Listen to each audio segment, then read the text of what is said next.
What's up, everybody? Welcome to Attack the Talk. I am your host, AJ, on this beautiful Thursday. This cloudy, this rainy, still beautiful Thursday.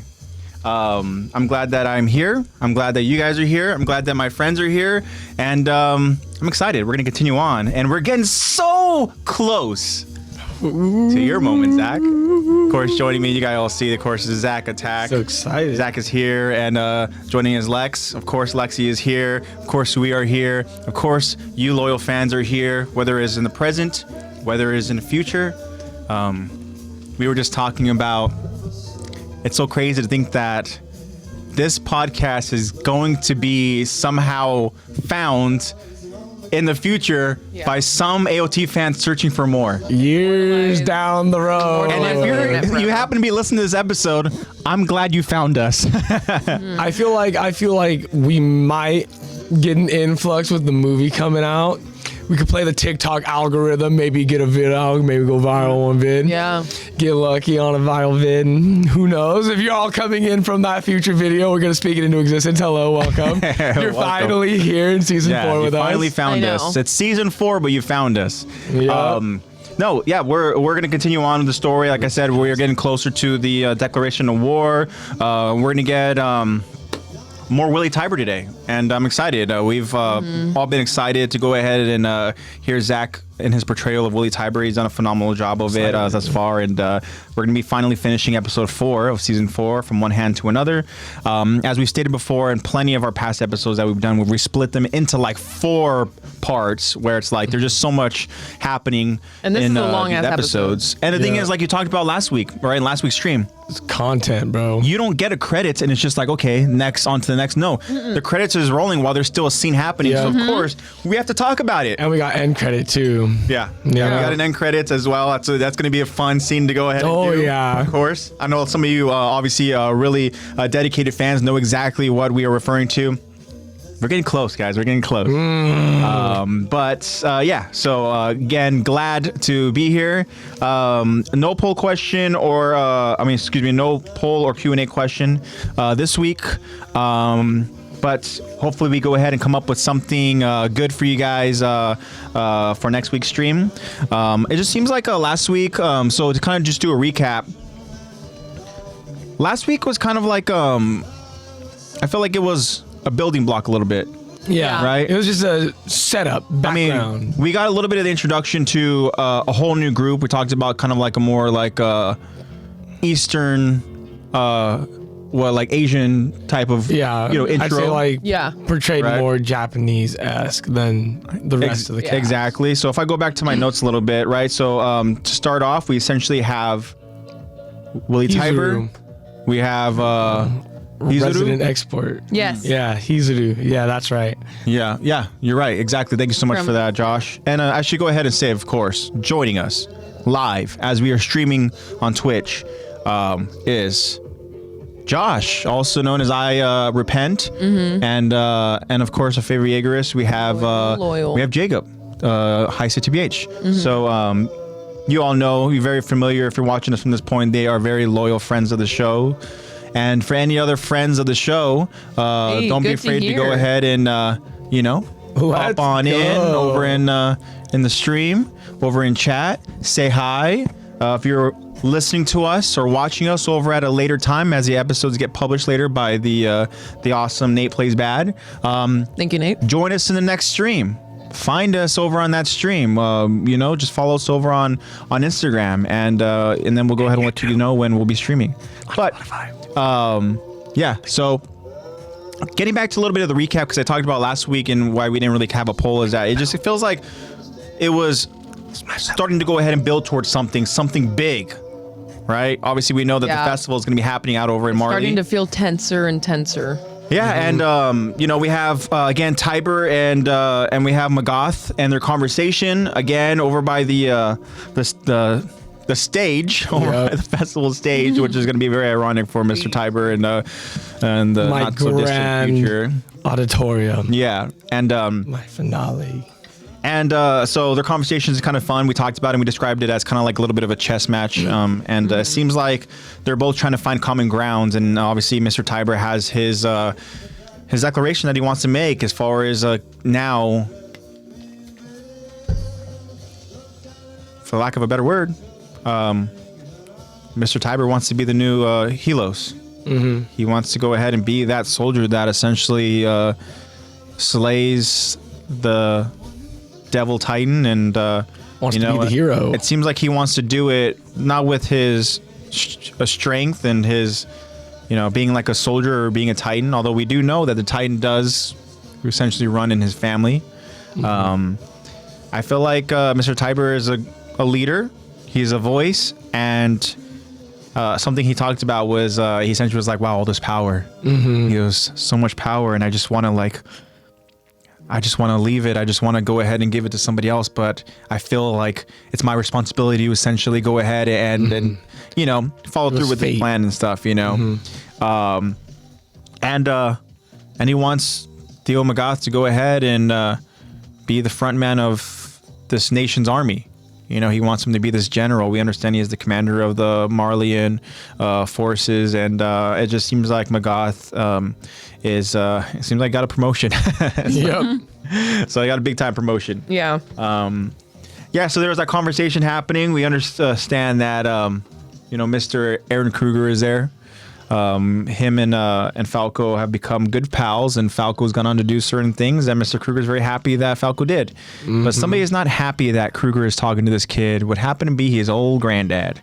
Mr. Kruger goes out there and stumbles upon, his grandpa. His grandpa's like, portraying this this like doctor. Mm-hmm. Well, he was a doctor in the past. It seems like he's now, unfortunately, not.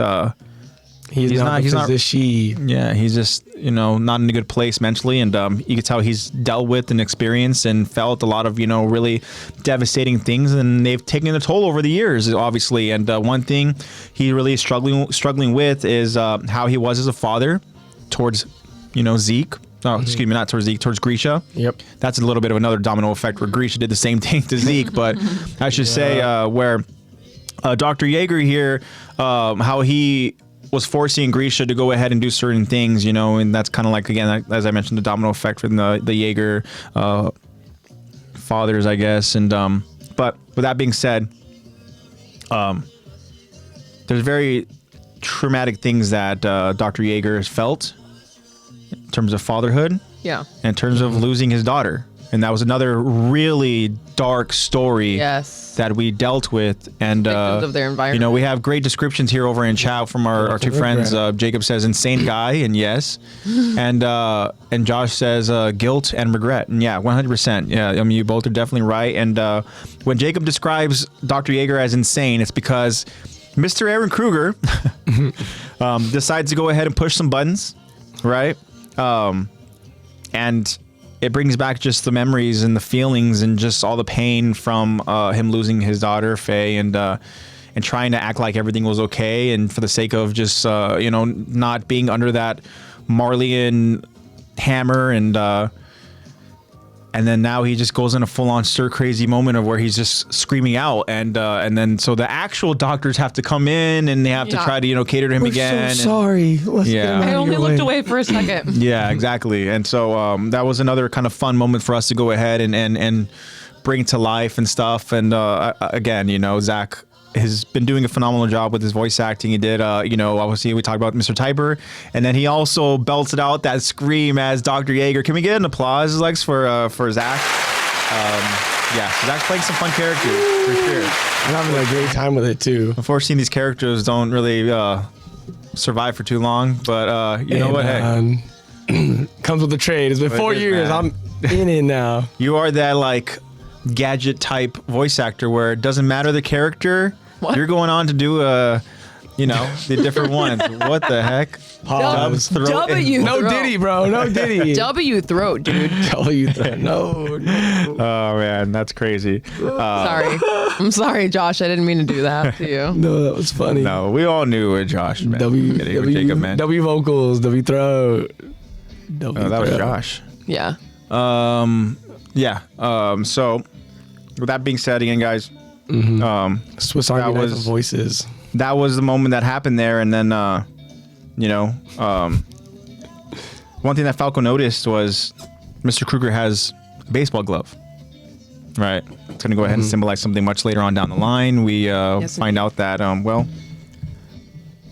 Kruger's brother went ahead and kind of gave him that, and they've been talking, and we'll find out what they're up to. And then we ended. Family. Yeah, we ended he the has episode. been talking with his family. He really has been. We ended the episode last week with this very formal gathering of, I guess, important guests, ambassadors, and such. And over in this kind of very fancy hall room, and these people, they like, there is that level of I'm trying to just think of my words here, but when you think people are beneath you, obviously we talked about that Marleyan dynamic and stuff with Marley and Eldian, and so we have our 4 Eldian Titan trainees are hard at work trying to go ahead and make the event and this nice fancy kind of gala type event, trying to make it just flow without any issues. Constantly grinding, bro. Collecting dirty dishes, refilling wine. They're treating it like the battlefield. And then Udo decides to kind of get a little upset at some of the words being said by some of these guests, and then Udo accidentally goes and spills some wine. And this is again when we talk about the Hizuru, the Easterner from Hizuru, which is this woman who actually had Udo's back. So getting the recap out of the way early, so we don't have to worry about that when we're getting ready to start our storytelling. But yeah, that's what we got. So awesome. And now what we can do is we can go ahead and do and kind of catch up with what we've been up to this week, right? Yeah. We can go ahead and do all that. So again, And answer in chat as well, please. How have you guys been? yeah, definitely. Yeah. How's your if you guys did weekend? anything fun, this past weekend or this week, let us know. I had some fun this past weekend, so glad to go ahead and kind of talk about that. But I want to start with Lex. How you doing? Pretty good.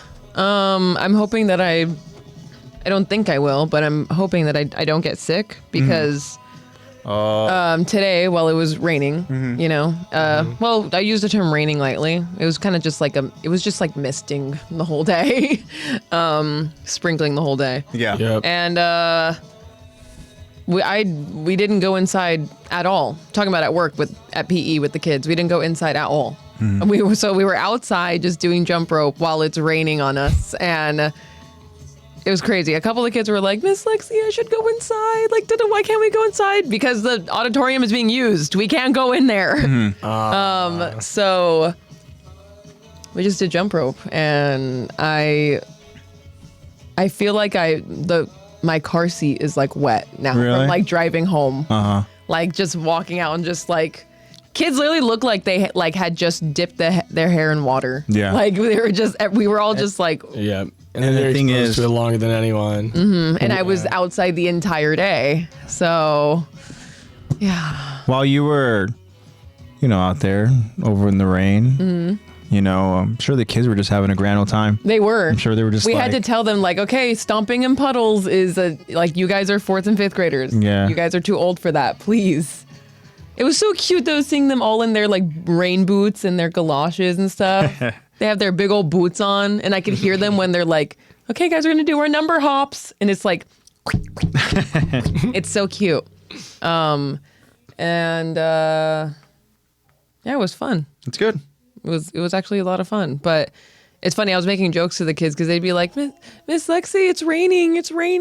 Like, shouldn't we go inside? And I'd be like, yeah, it's raining. So look, now you don't have to go get your water for a water break. Just look up and open your mouth. I was like, you guys just look up and open your mouth. And they're like, oh. I was like, yeah, see, guys, we're going to stay outside. Other than that, the past week has been pretty chill. Been playing a lot of Wii with Dad. Okay, that's good. That's sick. And tennis, boxing, bowling. Some old home videos as well, right? Bowling, Some, golf, and reminiscing a little bit. I've been doing a lot of ping pong.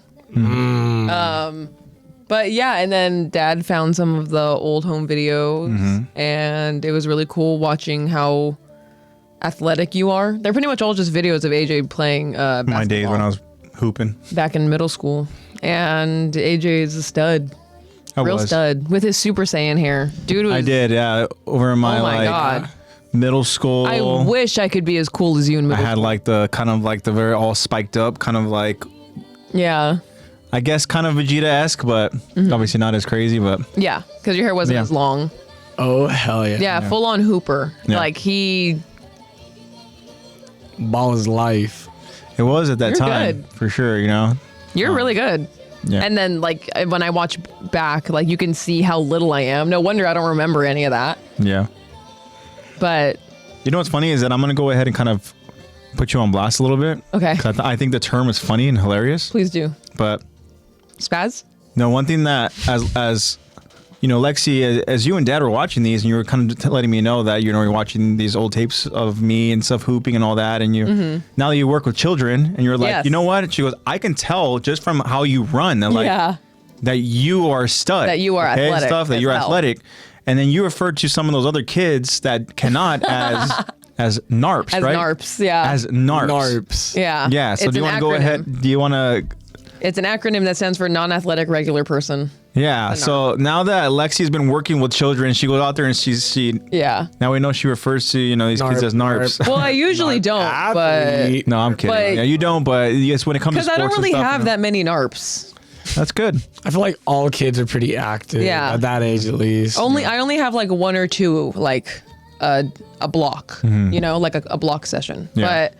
But and then I have a lot of really athletic kids. I have a lot of really motivated kids, and then I have a lot of like just raw. Hey. Oh, hey, what's up? Look who's here. It It's has Kyrie. arrived. What's up, Hello. Kyrie?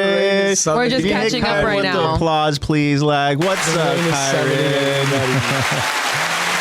Kyrie, man, We're just welcome. catching up right now, so We let missed us you, know what buddy. you've been up to, man. Exactly. And once Lexi's done, we'll go ahead and Zach will have you read what Yeah, the friends we're have been gonna up have to to. read that But one. sorry. Yes. Go ahead, Lex. Continue. So narps. I'm kidding. Yeah. And then you can tell like some of them are really motivated, some of them are, you know, they play sports. And Yeah. then there's another tier. Mm-hmm. There's like raw athletic, like you better like oh my God. Like Like so this kid's much gonna end up potential. with a scholarship Yeah. and probably So go much pro. potential. Yeah. Like If they channel it. the like right I'll way. offer you a scholarship right now if you keep that up. Send your child to Dagestan for 3 years. yeah. Forget about it. He'll give his life for Pakistan. Awesome. So I will say that you're in that tier. Well, that's the thing is that like I was fast, I was athletic, right? I had pretty good work ethic. Yeah. But the thing is that I was little. I was Yes. tiny. So You it's funny didn't- watching back. I didn't have my growth spurt until much later on. AJ wasn't you know, always really this in high tall. school and stuff. And then you. and then like it's funny watching back and then like I remember even for basketball, I'm like trying to get rebounds. I'm like trying to jump and Yeah, then like all these other that's kids the only are like thing that's you know sucks. and stuff. Is that you were pretty short when I was watching. You were pretty short. Yeah. So it was funny. Like you're It's funny playing when- against girls that were like towering over. Yeah, they're taller than me. But and also stuff, girls you know? just grow. Yeah. Yeah, you know. That's what I dealt with. I dealt with being always like one of the tallest people in class you know. in middle school. But I mean, you always have to remember, right, that you know, boys rule and girls drool. So Yep. that's how it is, right? Core cooties. That's what it is. cooties. Hey, What are y'all ruling? I want to know what you're ruling. ruling the court. Duh. No, I'm kidding. Okay. I didn't grow until like the latter half of high school. That's when I went from like 5'4", 5'5" to like 6'1". Then college was like 6'1". Yeah, I was pretty much the same. Like going into my sophomore year, I went 5'7" to 6'1". I've been this height since 8th grade. I've been 5'9" since 8th grade. You know, and that's cool because I've been kind of growing since and stuff, you know, and now that I've kind of stopped and now I'm just getting wider, I'm just like, reminiscing over on those days where I was like, Now I we're remember going when this way. I was athletic. Yeah. I remember when I could run. No, I'm just, I remember when my mile time was below 10 minutes. Yeah. oh, that's awesome. I'm glad I you have did that. kids asking me on mile days. They're like, Miss Lexi, what's your fastest mile? And I'm like, mine's back in 7th grade. I got Kyron 6 understands. minutes. I'm going wider, not taller. There you go. I But- peaked at 6'1". That's good though. 6'1's a solid height. No, 6'1" Oh solid. yeah, that's solid. As long as you But got yeah. 6, bro. That's good. I've been really good. Glad to hear it. awesome. Captain Kyron of our AOT working, Levi working squad. out. We need to hear what you've been up to, man. I feel like it's been a little while since we, you've been able to join us over in chat. And Zach, now if you want to, we ahead have and Jacob and we read have it. Josh letting us know what they've been up to. Jacob said, I've been doing good, just living the life, man. Thanking God every day for everything I have. He's given me so much. That's beautiful. I love that, Awesome. man. Keep Love that that. good spirit Cool. up and stuff. Positive And vibes. yeah, I mean, we talk about it. We say it at the end of the podcast, like, just bring that positive energy, just bring that kind of like good vibes and stuff. And I know it's tricky. I know it's hard because we all go through shit. We all go ahead and we whether it's moments of work, moments in life, moments at home, whatever it is, like we feel a little down, but just try to remember all the good things that we have in our lives and all the blessings and stuff. And you know what? Hey, I mean, we always have to go through storms and, sometimes we got to go through those moments to try to, get to that next chapter in our life or to get to that next, rain just of open flowers. door or who knows, like whatever opportunity. And you know what? Just try to keep your spirits up. And like Aaron Yeager says, just keep moving forward. Yep. What it is, Beautiful. Glad to hear it, Jacob. Awesome. And what's up with Josh? Josh said, I've been chilling and just working. Hope you guys have been well. One of my parts of my PC broke, and I had been craving Marvel Rivals. Oh, man. my So Lord. that's why Josh is here with us right now. No, I'm kidding. because you can't be gaming right now. That's why Yeah. he's He hanging out also with us said- tonight. No, I'm kidding. Need to go to Micro Center to fix it, because luckily I have warranty on the part. So Okay, well, that's good, man. at Yeah, the so end. some good news. You'll be able to get it all fixed and stuff like that. But I mean, it sucks to hear that, but I'm glad that, you're doing well, you're working, and I'm glad that you're here with us, and that's awesome. Cool. Yep. And then Kyron also later on answered, he's been working, man. He's saving up for a new cam, and he All wants to right. resume photo, bro. Let's go. Hell yeah. Josh said, "Call me."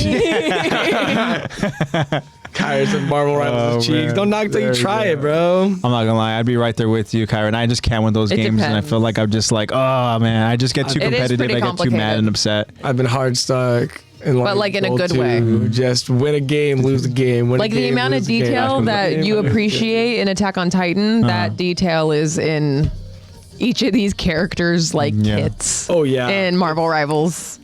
Very well designed, very well thought out. Very cool. Yeah. So Josh says, don't worry, I always tune in after the stream while I play or do work. Yeah. Oh, nice. Very, very cool. All right. So Zach, what you been up to, man? That's not the School, question. man. It's Zach, how are you? Oh, you want to ask? Huh? You want that's you your want to tradition. alley oop this time? That's your tradition. Is it a tradition? That's what I. Maybe we should have someone in chat very quickly in all caps saying, Zach, How the how hell are ya?" you? And then the moment Zach sees that, then he'll go ahead and let you know. He's just gonna keep We're just going to go ahead and stare at the chat until it happens. until someone does it. All right. No one's asked me yet. Oh, wow. So it says, Zach. Ooh. Jacob says, how are you? Jacob, my good friend, I'm feeling fired up! Josh says, how are you, you, throat throat goat? No! Yeah. Fired up! I love it. I love it. I know Kyron might be a little confused from that comment, but it's just because early on, we're giving Zach a shout out for His voice acting. we're giving Zach a shout out for the voices he's done. He's been doing a great job of Willy Tybur, and also he played Aaron's crazy grandpa as he was screaming had a out good into the scream. air and stuff. And so yeah, and Are you? and then I think it was Josh that said W throat Yeah, and W and throat, voices. W vocals. Yeah. Yeah, exactly. W throat. Yeah. I like how the later on even- dolphin noises I like are how you? later on even Jacob was like, that sounds like something I would say. Yeah. Sounds like I would say W throat. Awesome, man. So yeah, you been good? Feeling great. Yeah, I've been started school again. Yeah. Damn. Oh, Yeah. started school. Ooh. Okay. So it's in person. So far, so good. Yeah, so far it's a busy week. Yeah. I know we were talking about it a little bit before, but yeah, busy week. Our class gets 2 days off this semester. The Tuesday, Thursday don't, so we crammed it into the first 2 days. That's cool. Okay. I just want to get my AA and be done, bro. Yeah. I just want to transfer. I want to transfer. If I'm gonna study, I'm gonna study abroad. I'm gonna Yeah. go out. Yeah. I know that's another conversation that we've had and stuff for Yeah. sure. Which is good. Yeah. But yeah, man. it's been good. Bad. Is that work? Gym. It's my sister's birthday today. Hey, So- Oh, shout shit. out. My sister's birthday starts with a 2 now. Her year starts with a 2. Oh, what? Dude, you're old. Damn, I know. that's kinda Unk status. Unk status solidified. Wow. I was talking to her today, and because I found this fun little tidbit I forgot about, and it's a One Piece fact. Associates. Attitude just we go. Hey. Nah. Damn. Alcohol Anonymous. I know. Get it right, bro. Yep. Thank you. That's That's why what it would he is. not know? God. Yeah, I found a tidbit because my buddy was tripping at me, and I was like, he's like, I don't want to start One Piece, it's too long. And I found a Oda left to know where it's like, if you haven't seen One Piece and you want to watch it, the original story that he wanted to tell starts at 1089. That's where Egghead starts. Okay. So he was like, you can start there. If you like it, go back and watch it. If you don't want to go back and watch it, you can keep watching it. You just won't have all the context and it won't be as emotionally impactful, but it'll still be well written. So It's so hard to go through that journey and not know. I know. What I the couldn't journey imagine consists starting Yeah, there. I- I couldn't imagine starting there. I don't Like, think I would. Well, He did it's say a that it's a journey. good reference episode. So if you watch that, because it's like You get that's the kind of an episode- idea. Yeah. Okay. It's like the basic intro to like, every new arc, it's like Yeah. you check in with the crew members, they have Yeah. their moment on the ship. So it's like you see how they interact. It's like you get a feel for the crew, you get a feel for how they interact with each other. And honestly, it feels a lot like pre-time skip interaction, which I think is really cool. It's like a good homage. So yeah, he's like, if you like that, go watch it. Damn. Okay. Just start over. Or just wait for the Wit remake. Yeah. My sister was like, I'll watch it. I'll watch the one episode. If I like it, I'll start There you go. over. Alexis probably will do the same. Maybe. Wit. Maybe. Maybe. Yeah. Lexi's like, my It's- One it's Piece fix possible. we'll stick with just live action for now. I've been Yeah, like I do like the live action. losing my mind because last 2 weeks, like today's manga day for One Piece. Thursdays are manga days. Ooh, Josh has been thinking about The Walking Dead. I've been watching Fear the Walking Dead, With his so girlfriend Yeah. recently, and it's all he's been thinking about. No, that's kind of, it's almost like in a fun way crippling when you just get into a show and you're really into it and you're like, oh my God, I'm like I remember when I was really into You, I was like acting like Joe Goldberg out in public. I'd be out in public and I'd be like, someone's watching me. Yeah. But I would be like, I'm like, because it just doesn't leave your mind. Mm-hmm. Same thing, I know Jacob understands it because he literally he's every character that he's watching. yeah, literally him for real. Yeah. For real. And you know what? It's a beautiful thing. Like, it's a beautiful thing where you can go ahead and kind of just like, it's not You just get a show. sucked in. You get like, there's just like immersion and stuff, When it's that good. you have. And it's something that's like, man, for it to go ahead and kind of take over your life, that's how you know it's a special thing. Yep, it's know? good quality content right there. Yeah, and so it's beautiful. That's good, man. I'm glad that you're going back to school. I know for me personally, school was a difficult thing for me to continue on and do, and I was always focused on just trying to work and all that, and just focus on just kind of like, just building the resume. And I tried going back to school, and then it was tough, So Yeah, I'm trying Yeah. to work back up to going back to school. yeah. Yeah, we'll see how I feel in about a month and a half. Yeah. We'll see. We'll check back in with you guys. Yeah, exactly. I'm failing. Imagine. All right, so But yeah, interesting. that's my So week. Josh says, I've seen it already, but rewatching it with someone. Yeah, so that's the thing that's cool too, is actually rewatching it, anything, and you already know how things play out, but you get to go ahead and Yeah, kind of rewatching again it like with someone live new. through the Yeah. new eyes that like for Yeah. example, like you say your girlfriend who she's watching for the first That's my favorite thing. time. And now you're more observant. Yeah. Yeah. You can see all the things you didn't see before. Yeah. Jacob says I wear my Luffy hat mostly everywhere. That's awesome.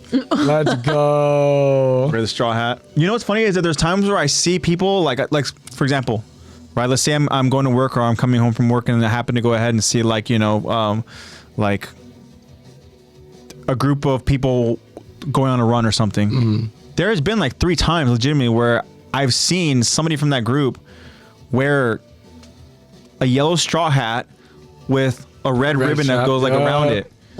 Like, I'm not even gonna lie. It's like, Jacob. I've seen it and I'm like, I wonder if they legitimately Literally. know Running everywhere. That- the power that they have by wearing that freaking straw hat.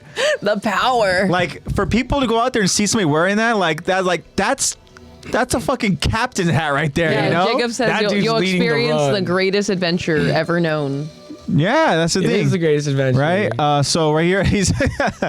I think what it is. I know Josh is kind of like One Piece talk. All right, never mind. I'm gonna go play Marvel Rivals or something like that. You know. He's like, Yeah. let me go get that part. That's real quick to usually fix my PC. how I'm feeling. Yeah. But What's just funny so here, good. It's just so what I want to good. say though is Jacob saying, Josh, One Piece, bro, please, I'm begging you, you won't regret it. Do you remember there was a time where we were begging Jacob Yeah. to watch? Jacob was looking for a new anime to go ahead and watch. I told you the day would come where Yeah. you would put other people on it. Yeah. I told you the day would come and you didn't believe me, and here we are. Yeah, so actually Josh goes on and said that like when the way animation drops, for sure, it's not a show that I would watch alone, though I'll have to beg somebody to watch it with me. That's Yeah. fine. That's fine, bro. you know Then what, you though, could is reconvene we can on the podcast. FaceTime. Yeah, show I'll me your put you on screen. game, bro. But just like Jacob said, You you can will Zoom, share experience your the screen. greatest adventures. It's honestly the adventures that the crew go on, and there's moments obviously with great kind of storytelling and you know the character developments that happen. Like it just brings joy. It just brings sadness. It just brings emotions. It just brings like moments of like where you feel so hyped because of, you know, the fight scenes and stuff, you know, and like I love it. But I can understand Yeah. where he's waiting. So Josh is waiting for the way animation, because when you go ahead and so you start down, over in bro. those like, you know, early 90s type of art style, you know, it's just so lot. different. You know, it's so different. Yeah. And the characters are just so kind of goofy, and they're They're just so so kind of endearing. like, Like, you can't help but fall in love with them. So it's one of those things where it's like, you know, I remember for me, there was a moment where you have to just force yourself to keep watching it.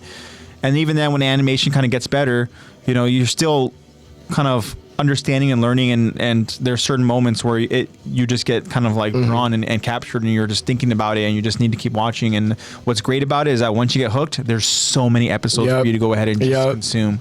It's amazing. This is what I told my friend the other day, and he was like, "Okay, I'll give it a watch." I was talking about the episode 1089, because everything before Egghead is considered backstory and world building to Oda. So that's a fuck ton of That's a lot of world building. building. and think about this.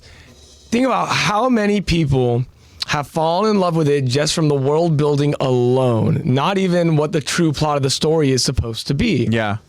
Yeah, So it's crazy. And it's the biggest anime in the world, and it's the most sold manga of all time. Let me because ask it's you so a question, good. bro. So my dad actually mentioned this to me earlier this week at work.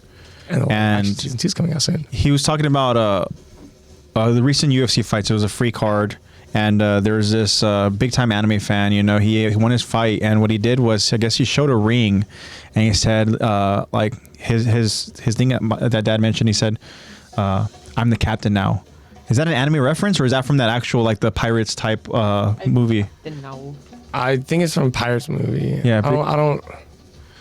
Yeah, I'm trying to think I because could be wrong. I think but I I'm can't trying to think of remember a- the complete details. And Dad, if you're listening to this at a later time, I know he's probably thinking aside, that's not what I said or whatever. You know, he's probably like, you know, there's more details to it. Well, what card was it? So the fighter is Michael Venom Page, MVP. So maybe just put like Michael Venom Page. I'm the captain now or something. I'm the captain Maybe something now will is come up. from Captain Phillips when the Somalian pirates Yeah, took over the ship. I do know that reference. Captain I know Sully that. movie. Does that involve like a ring or something? I think his ring is. Is it an MVP ring? Is it like a bedazzled MVP ring? I don't know. I didn't watch the fight, so something that that my dad was asking about, and I was kind of wondering because he said that he was wondering if it was like a One Piece reference, and I was like, I don't know. I don't think so, but that's what I figured too is from that movie. But yeah, I am the captain now. I feel like I remember the Straw Hats. It's awesome. Yeah, it is. Does it show a ring or something? No. Didn't no. Yeah, so I don't know then. I don't know. But yeah, Oh yeah, he did. No, it's just an MVP ring. I'm assuming it is just. I don't know. I'm assuming it's just that's the reference is the pirates, the Somalian pirates. Okay, very cool. Awesome. So again, can we go ahead and hit applause for Zach for going back to school? That's awesome. Yeah, education. Right on. We're sticking to junior college because I'm not going into no debt, bro. Oh God! study Don't even get me abroad. started, bro. I will study abroad. Yeah. The amount that because we just got all our tax forms, guys, you have to do your taxes. But just the tax form I got and just what I paid in interest for my loans is insane. Just interest. They be getting their money. Alrighty. Yep. So Lexi went, they do. Zach went. Hey, AJ. host. Yeah. How's your week been, bro? Week's Said been you good. did some fun things. Yeah, this past weekend. Solid work week that is going on. This past weekend was it was cool. It was really cool. So what we did was zebra cakes and her sister and her mom and her brother and we decided to do a little day trip to Vegas. Wow. Crazy. Driving? Yeah. Nice. Just day trip, 8 woke up hours of early. AJ driving one specifically. Day. Wow. Woke up You're a early. Trooper. I did all the driving and stuff, which was Yeah, there and back. I didn't know how I was gonna do it. Honestly, that drive back was tough. We got back at 2 a.m. But Left at like So- what, 11? we 10:30? we went ahead and we kind of like Probably left did a little. 9:30. We did like a 7 a.m. kind of link up and got in my car and what was cool is that Zebra Cake's sister had a really cool itinerary of stops to go to on the way over on the drive and stuff. So it was kind of like we would drive an hour and there'd be like a stop and drive an hour okay. and be a stop. And so we went ahead and we kind of saw just some of the stuff you would see, like, obviously Alien Farm Jerky later on. We did Eddie World and all that. And we stopped over at to see the what is it called? The 7 Magic Mountain Rocks or something like that. And so essentially they're like these kind of like rocks that are stacked on each other and stuff, and they're kind of painted in different colors. I do know and what you're stuff. talking about. Yeah, they're off onto the right side. when you're Yeah, heading you'll towards see them as you Vegas. go ahead and you drive. So we stopped by there and we stopped to go ahead and see like the world's tallest thermometer is right there by Alien Jerky Farm and and then another cool the first stop we did was we stopped over at this kind of cool this area where it's like this kind of like home, like the shack that's over in the back, but over in the front is like this entire like, think of like almost like a Christmas tree lot, but instead of Christmas trees, they were like glass bottles that were over on these like metal posts, and the glass bottles all kind of like all together. They resemble like a glass tree. So there's all these glass trees cool. that were all around Like you. recycle art? And recycle art is a good way to describe it. And so it was just all this different art, and it was really cool to see. And then there was these 2 dogs that were there over in the yard, right? Doji's. The gate was locked, and we go ahead and get out of the car. We're getting ready to walk into to go see the art, and all of a sudden, the 2 dogs go out there and jump on the hood of the car. Oh, what? And then they go and they hop this gate. The next thing you know, they go ahead and they roam around. They're wild and dogs? The gate to the lot where you're gonna go ahead and see the different art is already open because it's just open to the public. It's free. Yeah. The dogs just go around the corner and they come out the gate and they start like walking over towards us. And at this point, we're kind of like friend or foe. Like, Yeah, like, are you hungry or Yeah. are you trying to get some cuddles? yeah. Yeah, And hungry for what? the 2 dogs were so freaking just cute, and they were so like they were just What breed? What kind they of were dogs awesome, and they were I don't know what breed they were, but they were kind of like same size as like Blue, maybe a little bit bigger than Blue. Oh, okay. But Nothing too intimidating. They're- no, they weren't around like 40 big pounds. dogs, but they were like kind of like small to medium, and yeah, they were just so kind, and it was like they were these dogs that like welcome guests and stuff, Yeah, they Yeah. own those rocks. yeah, They're like, 'cause welcome they to own our the- abode. they like people, and so when you They walk probably in, saw you guys there and were like, "Oh yes, more pets." yeah, Maybe Let's go they'll give over. us treat. yeah, so it was so cool, and early on they were sniffing, and then they could sniff, they could sniff like Nico and stuff, from early in Oh, the of morning and course. stuff, they could sniff Yeah. Nico over on our clothes and all Smell that, the and hair. Oh my God, more dog humans. so, but it was cool because we were like walking around the lot and just admiring the art, and then the dogs were just kind of just like walking with us and want to play with us and this and that, and so it was really cool. But then I'm not gonna lie, when we were leaving, the dogs went out into, it's not a parking lot. It's you park your car out over and kind of like this sand lot, right? Yeah.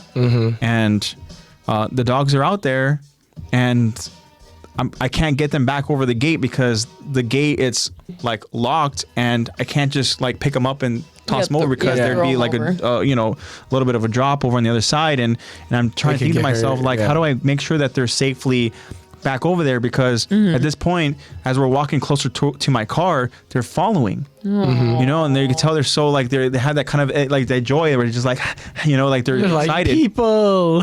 And the moment we start getting in my car, the dogs go ahead and they wander around the like outside of their domain, and they're going further over in this like this field, this where the sand is and stuff, you know, and the dirt is, and I'm just like, I want to make sure that they don't get lost or whatever and stuff. Yeah, you know? like I don't know. These dogs seem like domesticated. Yeah, and so for a moment, like I hesitated because I'm trying to think to myself like what do I do? Do I just drive off in hopes that like the dogs they know what they're doing? Yeah, you know, they don't wander too far, and they don't, you know, that they get lost, or do they know where they're going and somehow they're going to go ahead and travel back and stuff, you know, because we were the only guests that were there, you know, and there was nobody else around. So Zebra Cake's sister went ahead and looked up online just to kind of see it, and she came across some reviews and stuff, and they were talking about the dogs and how the dogs are just, they're there, they roam around, they know where to go, and so it brought peace of mind because for a while I didn't want to drive because I had this feeling of like, yeah, it would have been too heavy on your heart. I want to make sure they're okay. You know, I want to make sure that they're safe. And it left an uneasy feeling of just driving off with seeing them just running around out and about and stuff, you know. But it brought me peace of mind to go ahead and see those reviews that the dogs were very welcoming. The dogs kind of just, you know, where to go and stuff, which was really, really cool. And the dogs are well trained. So, but yeah, and so that was one of the stops. But then we made our way over to Vegas.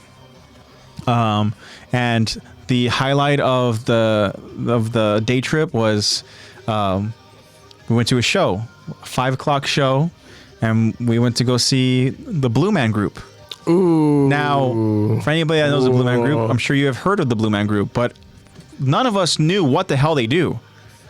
We didn't know what the show consisted of. We don't know what we were thinking. Maybe it's just some sort of, I don't know, like just illusions and music and stuff and all that, and to the extent it is that, but it's more, and it was just so cool. And the Blue Man Group, yeah, there's just these 3 weird looking people all in blue. They have bald caps, they have these caps to cover their ears too, so they look like just aliens.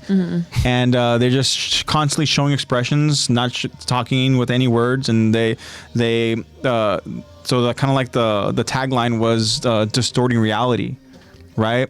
So they had certain kind of little like moments of where the projector or whatever would go ahead and kind of scale their size a little bit and stuff, you know. They would do certain things like they're playing with paint as they're drumming and stuff like that, you know, and they're making like these different cool little drumming like beats and stuff with like PVC pipe and stuff, you know, and then they do cool things like, it kind of blew my mind away a little bit, but over on the stage, you had one of the Blue Man go ahead and stand on one end of the stage, and then another over on the opposite end. So they have this gap in between them, and then there's a bag of marshmallows, and then so this Blue Man is just literally just chucking marshmallows. He's not lobbing them. He's not underhand, you know, kind of throwing. He's not doing a little like soft pitch. He is just boom, boom, boom, right? Boom, right? And then this Blue Man on the other side is just catching each one. And it's cool because the little sound effect like a boom, boom, boom. And next you know, just boom, boom, boom, boom, like catching every single one. And out of that bag, only dropped 3. I was like, what the fuck? Like what is, how? Like, how? What's going on here? How, right? It has They to just be got that nice where he muscle gets memory. 100%. And then, so what's funny is that the other Blue Man, right, who was on the other side of the stage, right, they were throwing, like, I guess little balls, colored balls over, and he would catch them too, right? But then what I realized, and, you know, I guess a good magician doesn't go ahead and say the trick, but I'm not a good magician, so I'm going to tell you the trick. Right? One thing that I noticed, though, is that whenever the paint, or I should say the Blue Man catching the kind of colored balls, well, when the attention was over on the one catching the marshmallows, he would spit out real quick and put some like he had a cup, right? Go ahead and put something over in his mouth real quick, and he would look, right? He would go ahead and look, and then whenever his turn, he would go ahead and spray paint out of his mouth on this small canvas. So, for example, if you throw in a green ball and he catches it, whatever, and then he goes and he looks over at, now the attention's over on the marshmallow guy, right? Then he just like spits out, pours some maybe green paint or liquid or whatever. And then when it's his turn again, he goes out there and he does these different colors of spray. Anyways, it was cool because then he came up with this really cool kind of looking like painting and stuff with that he was doing, and then the marshmallow guy went ahead and he had this freaking mouthful of marshmallows and stuff, and then it's pretty gross, but he like spat it all over onto this like my God. plate, and then he like formed it into like this like piece of art or whatever, this and that, right? And then he had a little tag and he just placed it into like 5K or something like that, whatever. What? But it's kind of like fun. They're like funny and stuff, like they would also pull from like the audience, and then there was one where they pulled these two to simulate kind of like a first date, right? So they were kind of like, they had them sit over at a table. The Blue Man Group were the waiters or whatever and stuff. And they were like looking at this, these two randoms kind of looking at each other, and they're kind of like, okay. And next thing you know, we start handing them cards to read, right? So like, you can tell they're kind of like awkward about it, and like, and they're like, how are you doing? Stuff like that. And the next thing you know, it'd be like other cards that I guess would go ahead and kind of insinuate maybe a date, because the girl's like, I'm not reading that. She was kind of like a little bit of a buzzkill, and then so it was so funny because the Blue Man Group, they were so quick. She's like, I'm not reading it. And they would go instantly another card. She'd be like, another card. And she was just like not really playing around with it and stuff, Eventually, they went ahead and they kind of like picked them both up. They did a little dance move with them all. This and that. They like simulated Twister. And then the next thing you know, when they're done and they try to like separate them, somehow on that dance and like the games they were playing, they put handcuffs on them together. Damn. Now they're kind of stuck together, and next thing you know, the Blue Man Group went ahead and put like a suit over him, and then put like the kind of like the veil. The veil.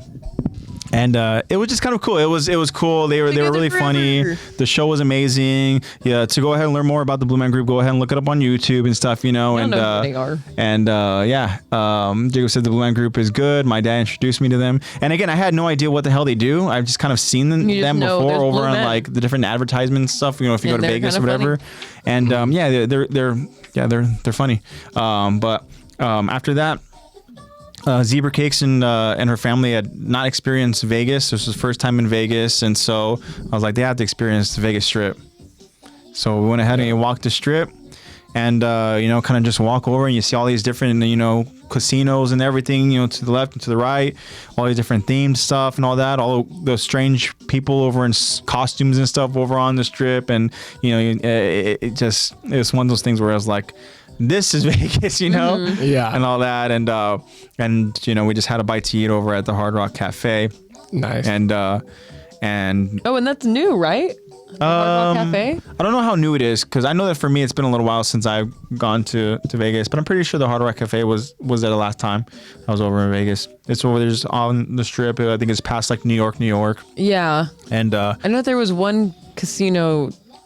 Well, it's not really like a casino. It's on the Strip. You just see the giant Qatar. It's pretty much just past like the M&M, shop, whatever. Yeah, but okay. So because I think they also bought out another casino that like they bought out another one last summer. So I think I was just confused.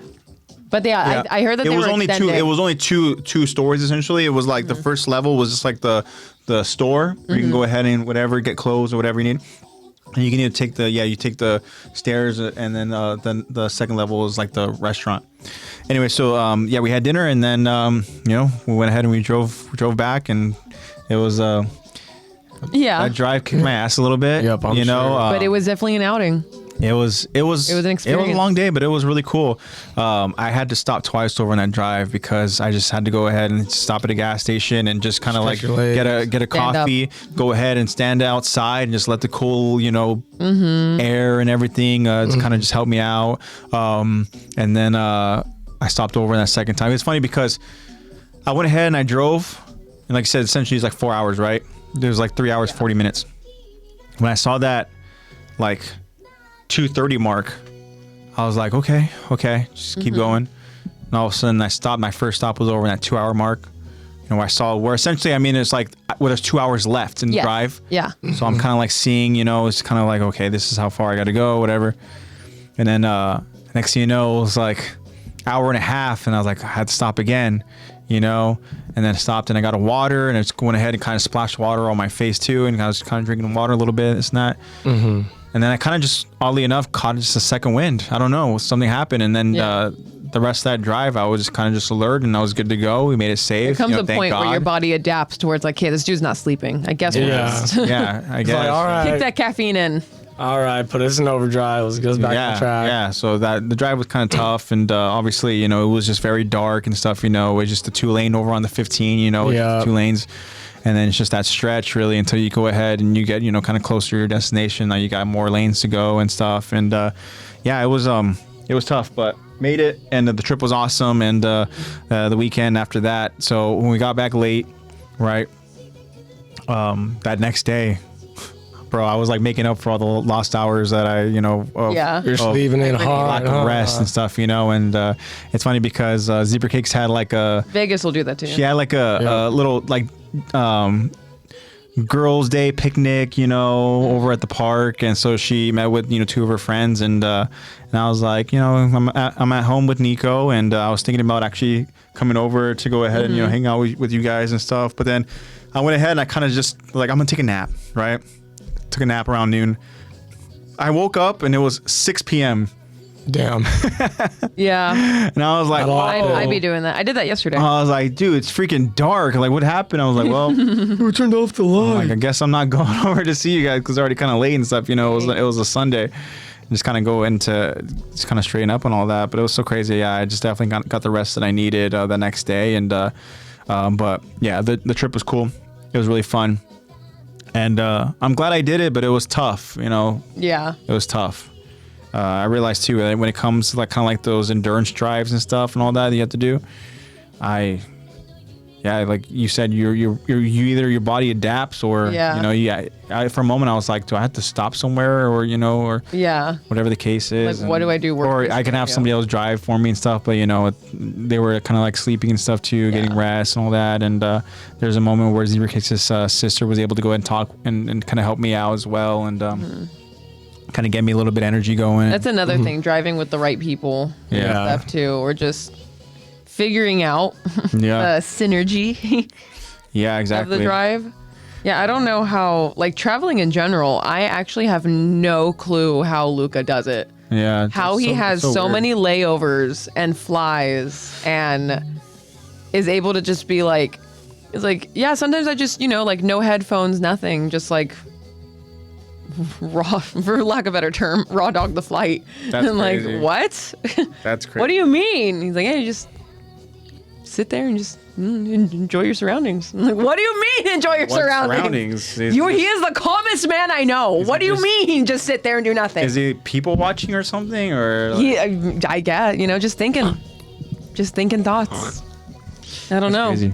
I think that would drive me more insane. No, that sounds like Crazy. torture to me. That literally sounds like torture. I need to I would be. rather listen to the Kyron. same I'm one of those song. people that doesn't put. You ever my been phone to on Vegas, airplane mode, Kyron? and I just listen to music. Yeah. It's You ever been downloaded to music Vegas? though. Yeah, no, mine's downloaded too.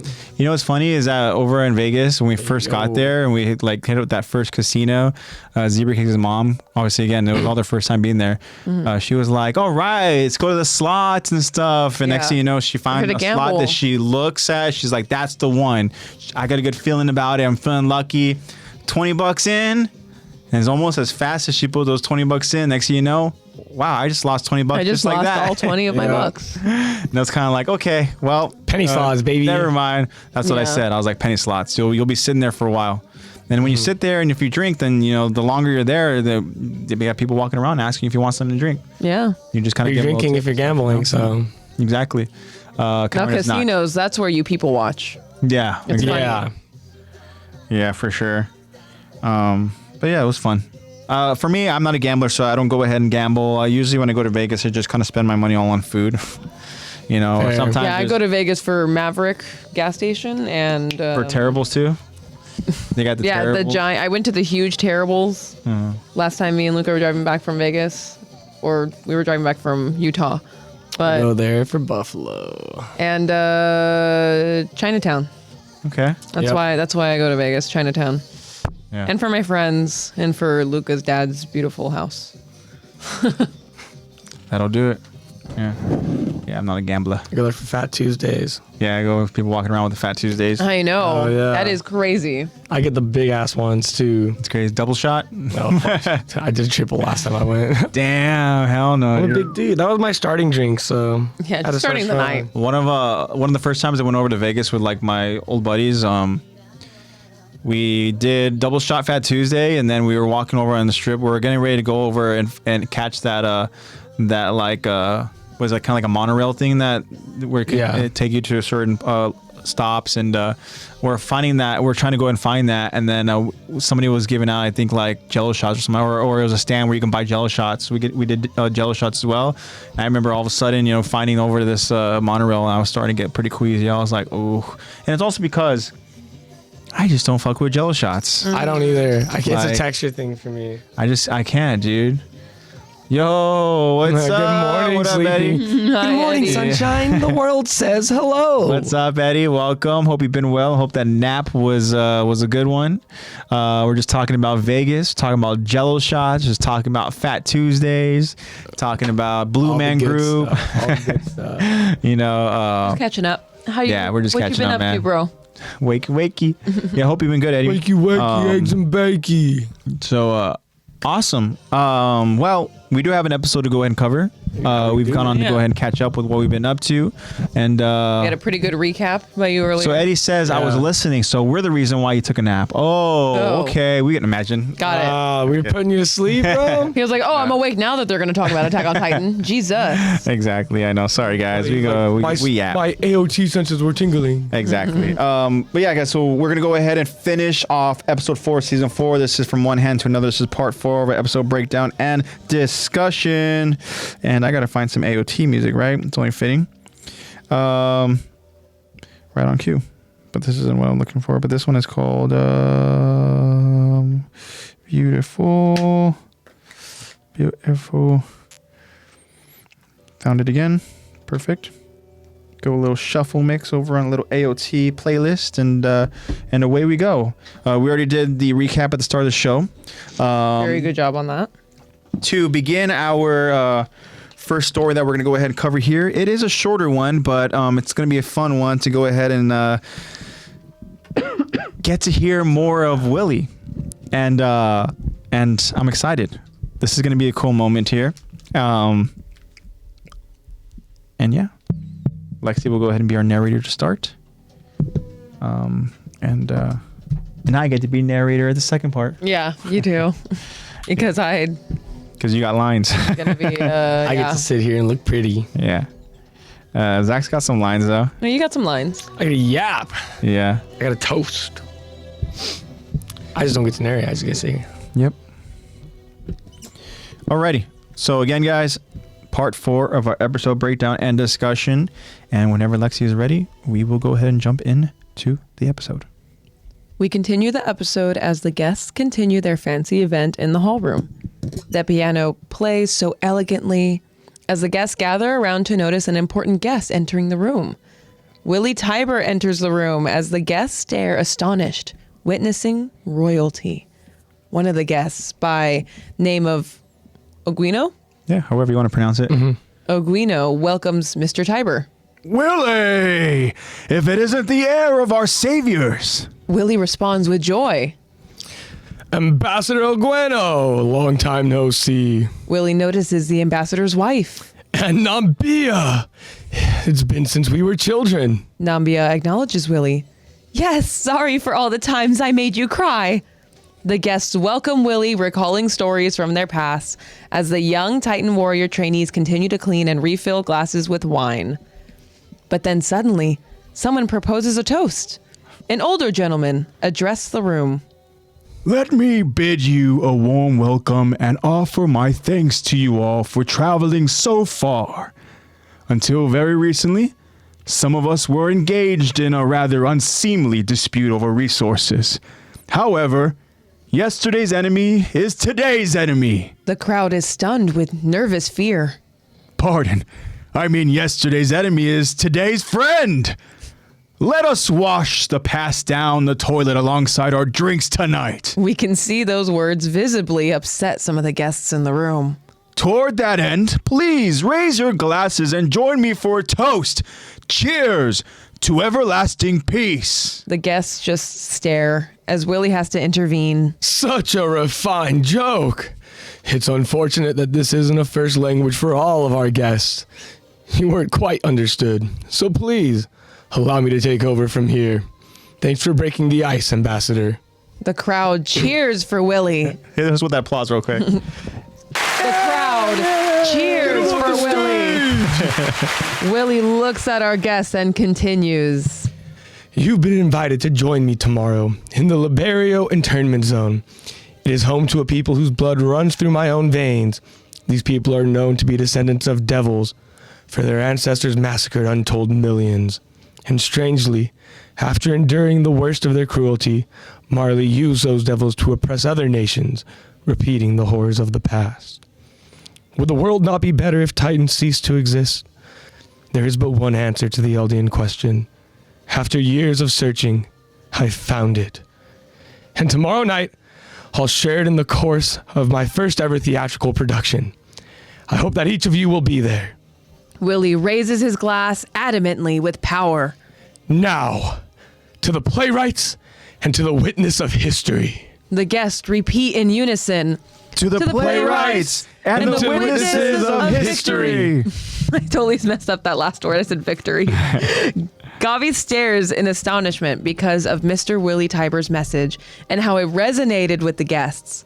We get a close look at the statue of Helos, slaying the Titan Devil, symbolizing Willy's determination and motivation. All right. Well, so again, this is just another example of the charm, the draw, and how Willy's words really resonate. And it's why Willy is kind of taking it upon himself to be the one eloquently spoken. Exactly. And this is why even in last week's episode where he was kind of like, oh my gosh, so much power, like we kind of described over in recap, where he understands he's the person for the job. He's the one who can be the face and the voice, right? He can lead from afar, right? He can go ahead and get people to want to essentially run through a wall for Willy, right? He can inspire crowds. That's Yeah.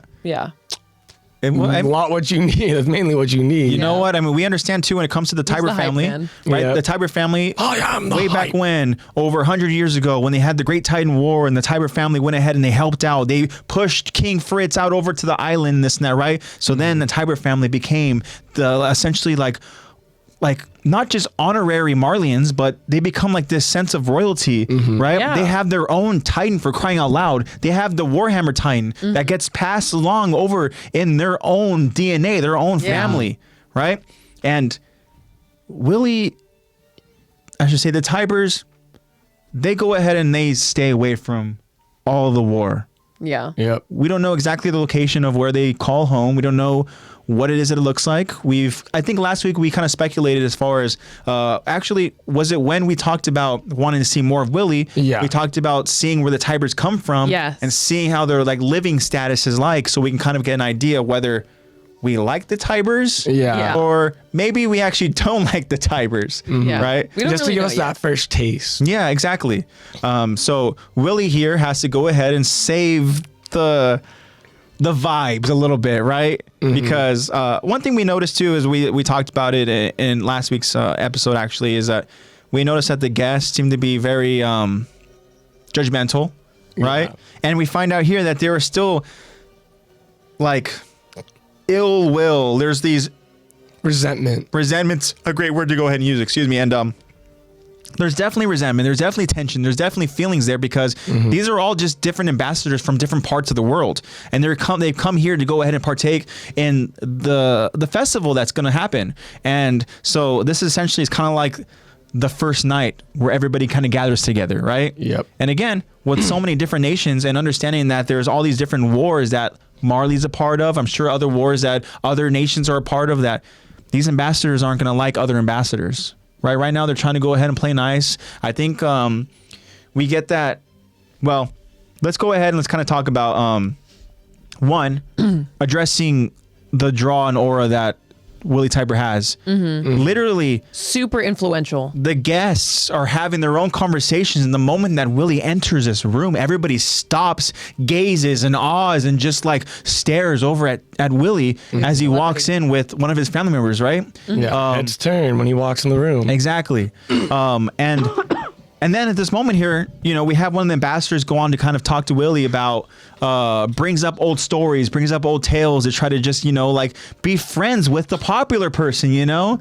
And at that point, we see that once one person goes out there and comes up to Willy, everybody wants to kind of come up and have their moment with you know, Willy. Everyone wants to talk to him. And then we get this older gentleman, this older ambassador, somebody who clearly cannot read the room, right? He decides to go ahead and give a toast, right? And he wants to, you know, welcome everybody that's traveled so far. And he wants to, he says, very recently, some of us were engaged in rather unseemly dispute over resources. That's not a good way to start. You know, it wasn't too long ago where we actually were, you know, kind of arguing and each other. you know, we're battling over resources and all that, right? Now you want to start it, but he goes, however, yesterday's enemies are today's enemy, right? Everyone's like, what? Who invited this? Drunk dude? words or What sober is going thoughts. on? Yeah, and then when you go ahead and you watch the episode and you see the reaction from the crowd, they're literally stunned. They're just like it's, you can hear, like, you can almost picture those moments where there's like an audible like gasp where everybody's like, you know, one of, That's not the one I meant to do, though. I meant to do this. He wish he had that in the background. yeah, exactly. I meant to do that one. He was hoping exactly that was followed up with his freaking words, but I mean, we see that there's now nervous tension. I'm sure some of the crowd members are like, "Are we in a trap? I know, or they're thinking, Yeah. "Oh shit." Is this all a ploy? Exactly. Are we about to get Hey. blown up?" Well, I mean, they're not wrong, but it's a little later. Little do they know. It's a little later. One day early for that prediction. Yeah, exactly. But yeah, this gentleman is getting his words wrong. Technically, he's not wrong. Yeah, that's the thing, Yeah. right? And he says, "Oh, pardon. I mean, yesterday's enemy is today's friend."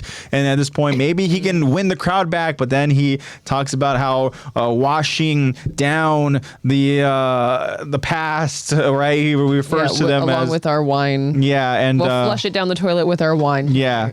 And, you know, it's one of those things where it's just like, towards that end, please raise your glass and join me in a toast. Everybody's like, fuck you, dude. Get off the stage, whatever at this point. People are starting to get mad. Tomato. You can see in that episode, you see from the crowd the reactions, and people are starting to get angered. And people are, like you said, there's resentment and there's legitimately, there's tension there, right? And then again, we talk about Mr. Tybur, Mr. Willy Tybur, right? He knows how to go ahead and kind of just bring peace. He knows how to diffuse, how to mediate, and how to. He's very charismatic. Yeah.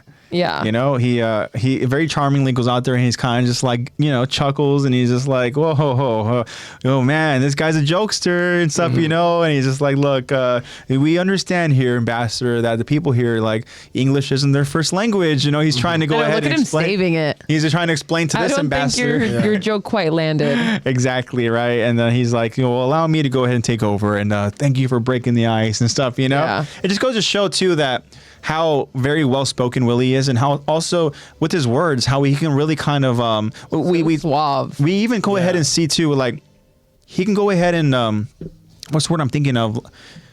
Manipulate. Maybe that is a good word to go ahead and put it, because Like, I want to bring up again Magath and Willy, like, their conversations and how they're saying words, but they're not really saying anything. Yeah. You know? And they're both kind of just like, you know, putting out a sentence and seeing where it goes. And, Yeah. okay, let me put out this sentence. They're And not let me really see talking. where They're it just goes. analyzing what the other person's saying. Yeah, exactly, right? They're just getting a feel for, you know, where the mindset is, what the agenda is. Just getting a feel for the room. Hostility. Maybe What I does can he go mean ahead by and this? Is joke. this code? Exactly. And Well, I mean, again, we understand What those do you mean by conversations as well. rats? I know, exactly. He's like, Mr. McGoth, do you know, can you tell which one of us is the Warhammer Titan and stuff, Yeah. you know? No elaborate. He's like scheme making to the eye contact with her. He's like, Yeah, I know. no, I can't tell. Yeah, exactly. Like, I don't know. But Willy saves the day. He goes, RCSA saves the energy in the room, and he goes out there and gives this toast, and he talks about, I should say, he's throwing out an invitation, Yeah. right? Mhm. And I can only imagine this is music to Aaron's ears, right? You have somebody very well spoken, very charming, resonates, and you can go ahead and just lead and get people to go ahead and follow you with your words. When you have somebody who is saying, hey, join me over for this moment, where essentially he talks about and this speech is, I should say, this festival is over in an internment zone, Yeah. right? I mean, we can come to find, like, you know, just through past history and stuff, and any of these internment zones are like, they're not good, right? Yeah, they're not the Stuff, nicest and- in neighborhoods. And we understand too that with Udo, his family was essentially, they were from a foreign internment zone, and but so again, they're having this speech over in this territory where essentially there's a lot of like blood and land of just a lot of tragedy and loss, and it's, I don't know, I'm trying to think of like the irony in it, you know, where it's like to have a speech over in this internment zone, and I guess ultimately this is, not to get too far ahead of myself, but like this is going to be somebody's, well, a lot of people's grave and stuff, you know, and Not the nicest burial site. yeah. So with that being said, though, I mean, again, don't want to get too ahead of All myself. to earn some charisma points by saying my blood or their blood run through my veins. Yeah. Yeah, exactly. And he talks about how people, Like the hood?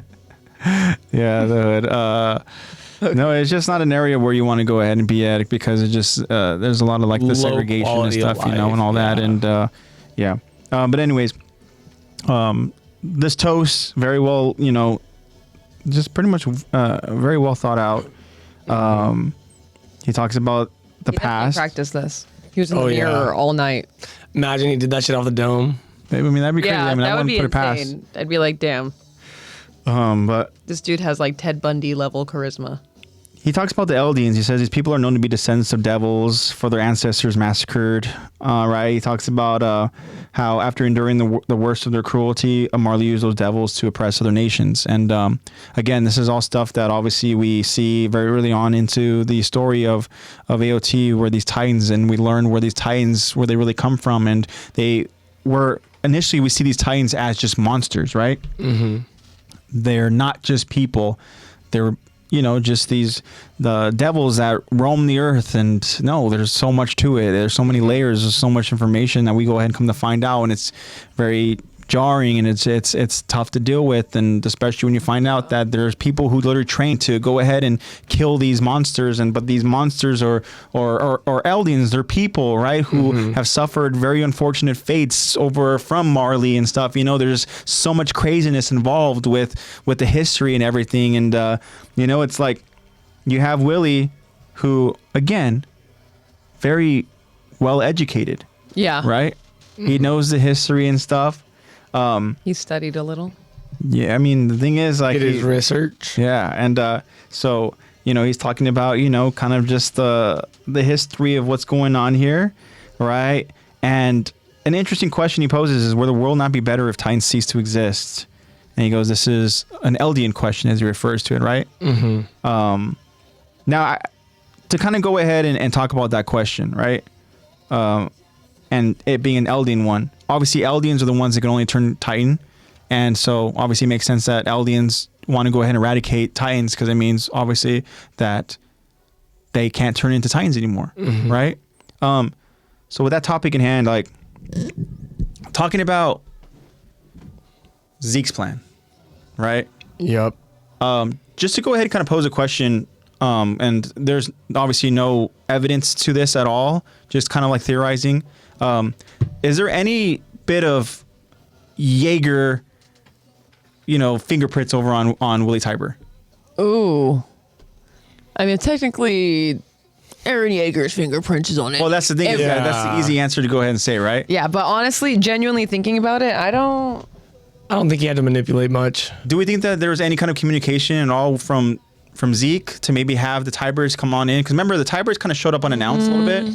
Remember, Mr. Magath Maybe. kind of like, he's like, wait, what's all the commotion? What's going on? Yeah. Right? And people are kind of like realizing, finding out, that people, of kind of high status have arrived over to Marley and Which is why we should have got that scene where we see them get the letter.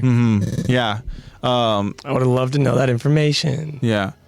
So I don't know. I was just kind of just thinking out loud a little bit. We got a little, we got a bot. Yeah. I remember last time, going to put Jacob on blast a little bit. Remember last time where Jacob was like trying to go ahead. It was not a viewer's bot. It was they're promoting some adult content. I'm kidding. But, Non-PG. but yeah, I don't know. I was kind of just wondering, like, the Tyburs kind of showed up That is a good little question. unannounced. Yeah. And I'm trying to think too, because I know we talked about it where Well, it's probably season because 4 they just won a crazy war. So they're like, okay, I guess they're doing something right. Let's go. Yeah, I'm trying to think too. Again, season 4 is kind of foggy for us. Yeah. We are kind of rewatching and finding out. We're finding out information Eren as made we. it so. That's always the answer, right? Eren always made it so. Yeah. Well, I feel like, I don't know. I feel like part of it is like kind of fate lining up too. I feel like Eren didn't have to manipulate much just because Because Willy Tybur seems to genuinely have that drive. actually, Well, I mean, we can look at it like when he's having that moment looking at his hand, he's like, he talks about fate, put this power in my hands. What is fate? It's Eren. well, we actually got some responses from Josh. I summoned him. You want to go and read it, Zach? Yeah. He said Zeke didn't really manipulate anyone. He kind of just planned around it with Yelena. They were always going to declare war once they realized there was an uprising in parity. Once they realized the non-royal had the founding titan, they needed to focus on parity 100%. Yeah, well, obviously the Founding Titan is the reason why they even went back over to the island to begin with, and yeah, I mean, I guess it makes sense. Okay. I'm just trying to understand because, again, That's true. I didn't don't even want to think get about Yelena. don't want to get too far ahead of myself again, but there's this certain kind of loose ends that maybe or certain kind of dots that I'm trying to connect and seeing if they somehow connect to the same spot. Yeah. Trying to piece the puzzle together. Yeah. And I wonder if maybe by chance this is something that obviously Eren has been preparing for, because maybe Zeke decided to go ahead and let Eren know so Eren can kind of plan accordingly, understanding that there's going to be somebody of status to go ahead and present some sort of speech, some sort of, kind of like a message to the people. And Eren was just waiting for his perfect time. Yeah. And I just wonder if Eren's always been one for theatrics. if this so is something that why not do it at a theater? that maybe Zeke somehow, planned being the war Pulled chief. some strings. Yeah, I don't know. And but at the same time, there was no kind of evidence of that at all. Yeah. Other than just Well, Zeke. we don't know who sent the letter, so we Yeah. can just maybe assume Zeke or Eren sent it. We just know that ultimately Zeke's going to go ahead and not be completely faithful to Marley, Yeah. So interesting. Josh said Eren had nothing to do with Willy or planning the raid. He kind of was let in by Zeke and Yelena. Then Eren wrote a letter begging the scouts to help him. Yeah. Yes. Exactly. We know that he went ahead and reached out to his family, as he goes on to describe, to Falco. And Right. yeah. So, yeah, I'm just trying to understand. And again, I feel like I am getting ahead of myself. But certain steps before Eren ultimately does what he does. Yeah. But anyway, so I do like that Willy being kind of like the, I guess, good to go ahead and kind of draw and get people to want more. He goes on to say this question, right? Oh my gosh, would the world be better if Titans ceased to exist? There is this one answer to the Eldian question, and after years, I found it. Stay tuned for tomorrow to go ahead and find out. Yeah. He's just like, Ooh. okay. he goes on. He talks about he'll share it in his first theatrical production, and I hope that each of you will be there. He says, and yeah, to play Reds, the witness of history, all that good stuff.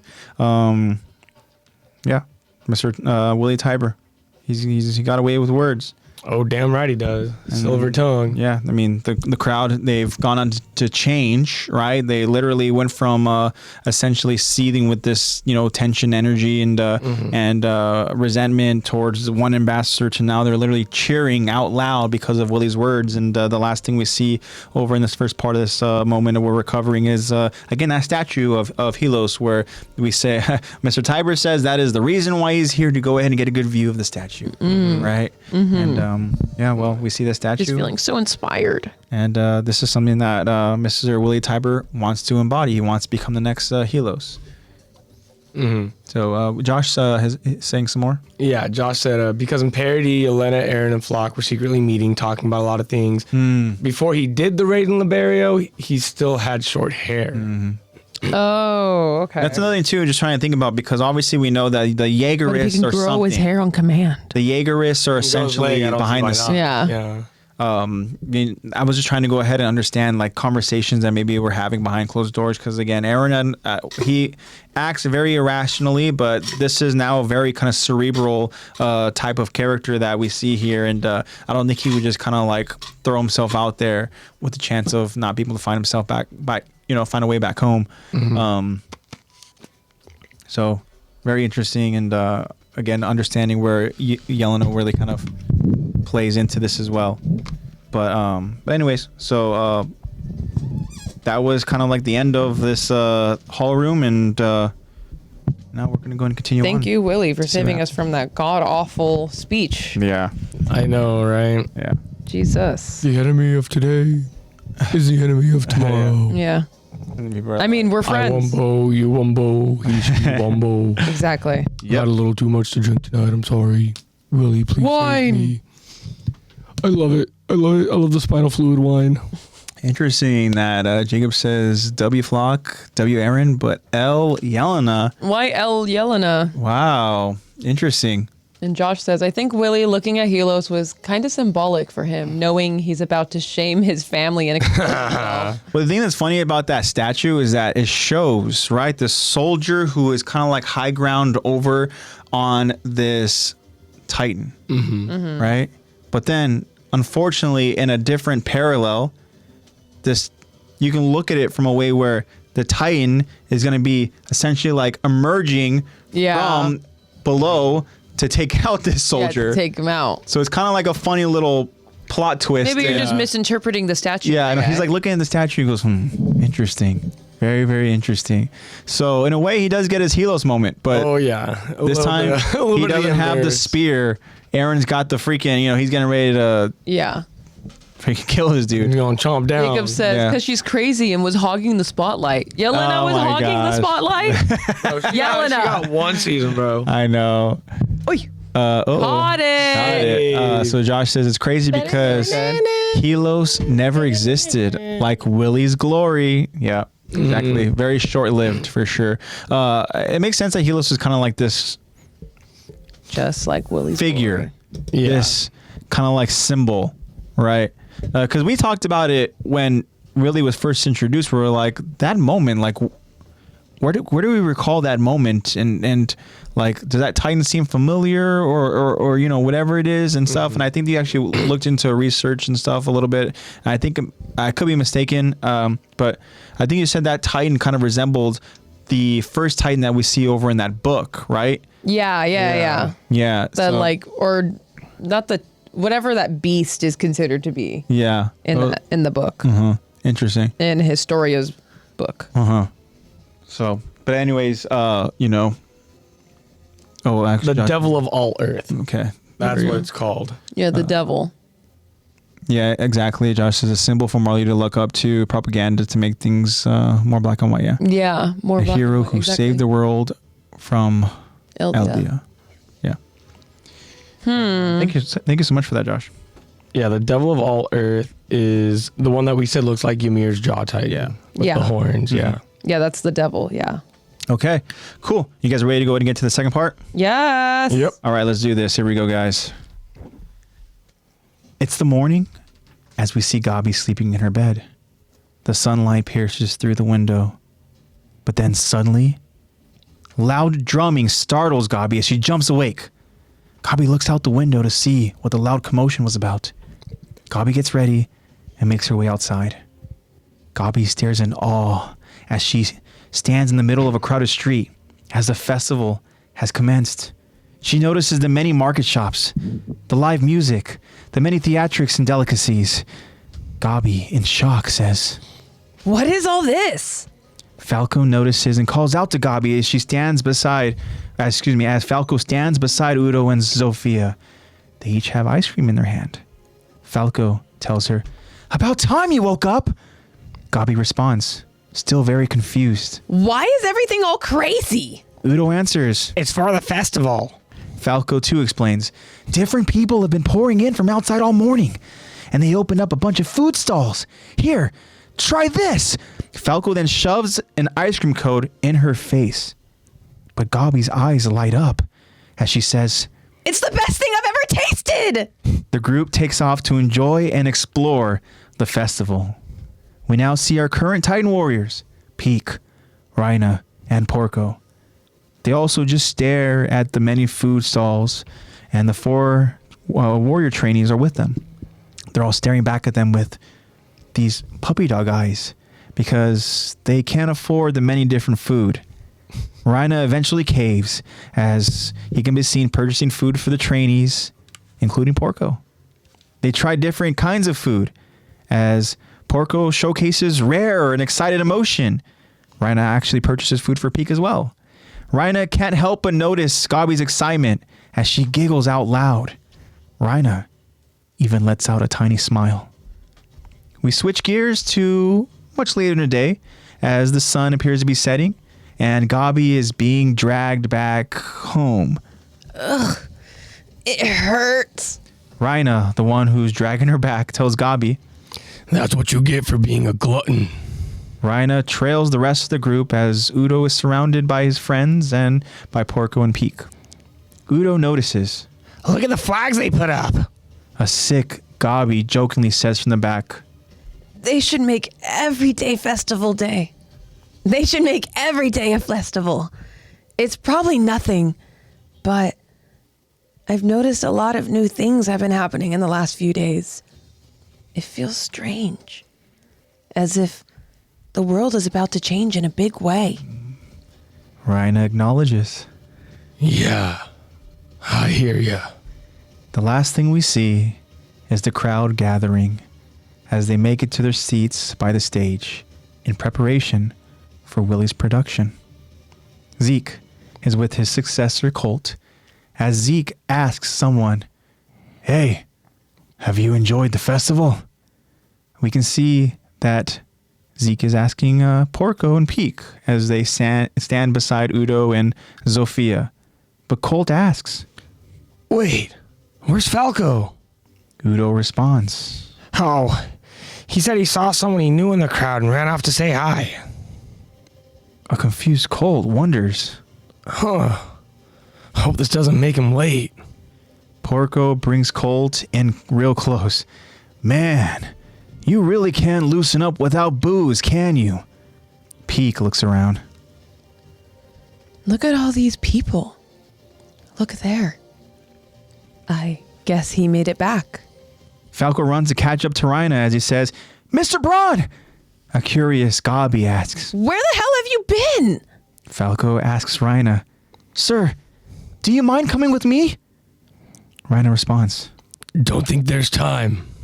But Zeke tells Rhina, you'll be fine. The curtains won't go up for a few more minutes. Falco leads Rhina as Rhina asks, What's this about, Falco? An eager and excited Falco responds, You can see for yourself in a second. Rhina becomes cautious as Falco continues to lead him. They suddenly reach a staircase as Falco tells Rhina, It's through this door. Falco tells the person waiting, I got him to come.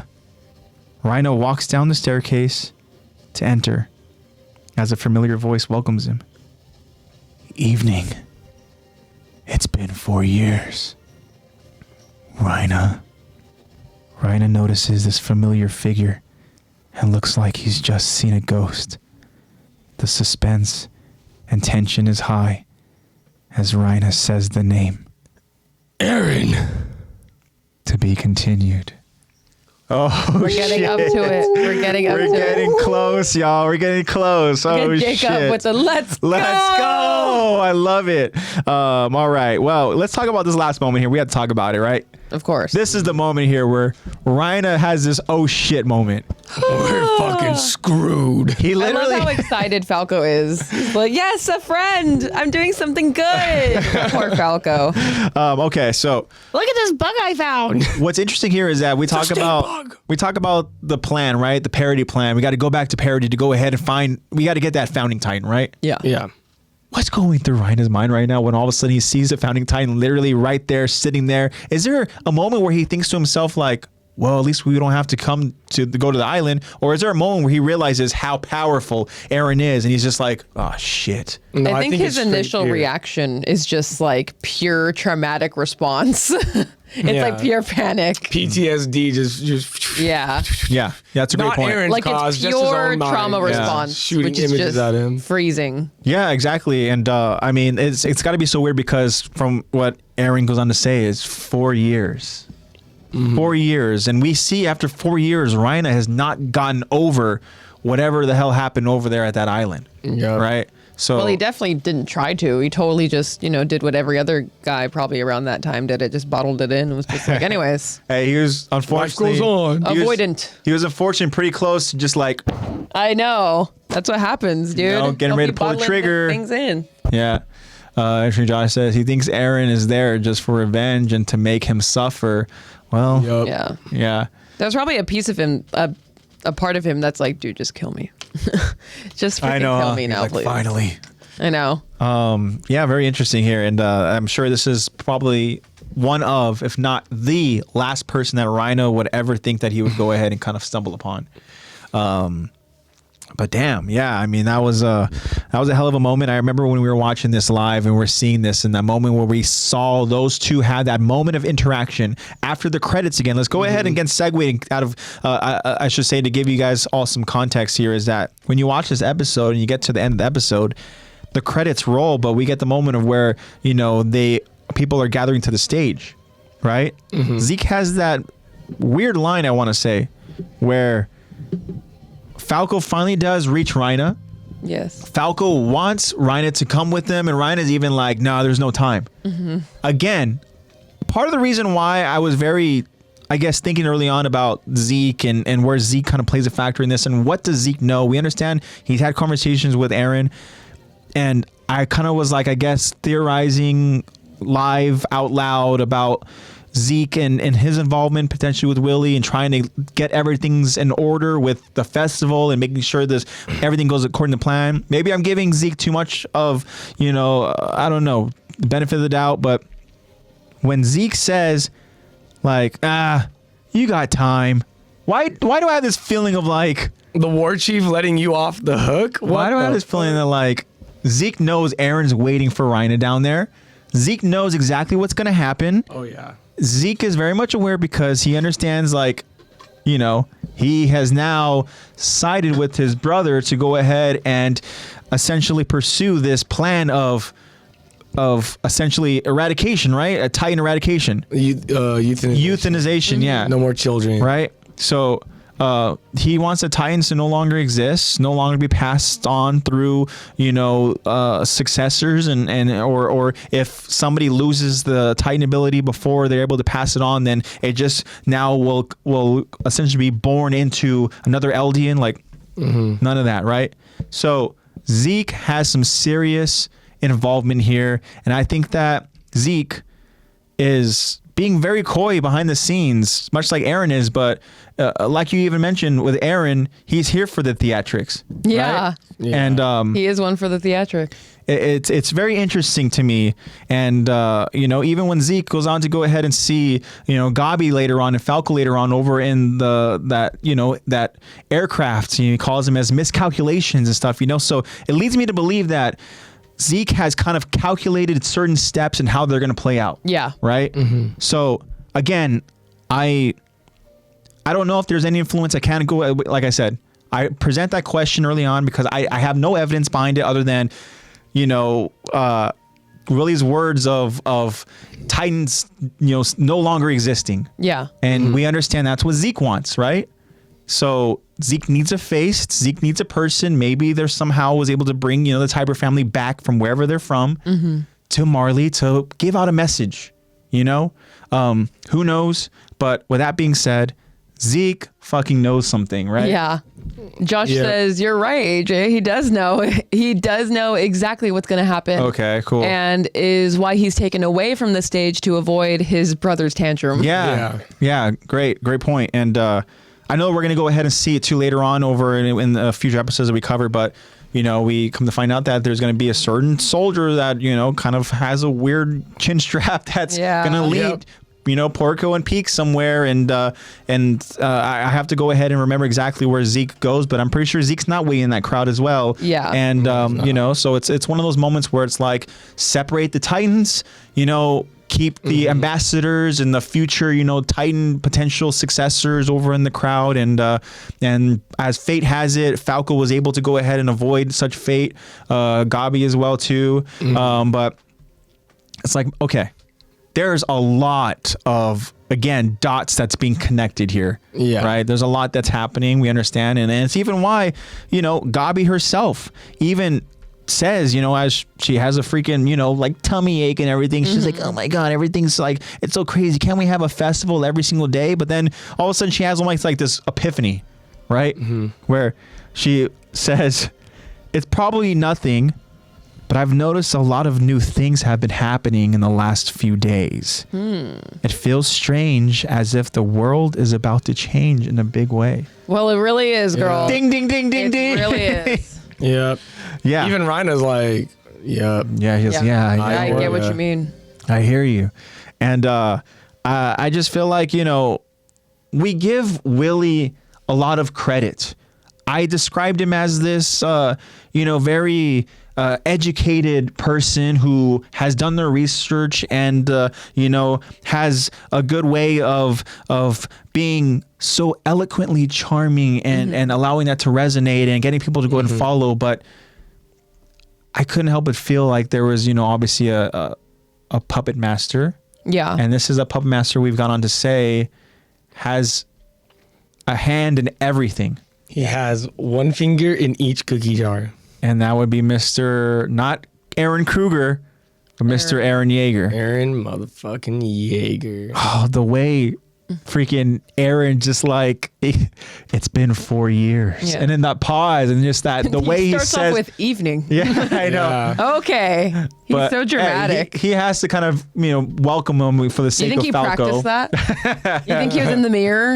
Yeah, I know. Like when he did it's called the AttackOnTitan. You think he was in the mirror going, exactly. Evening.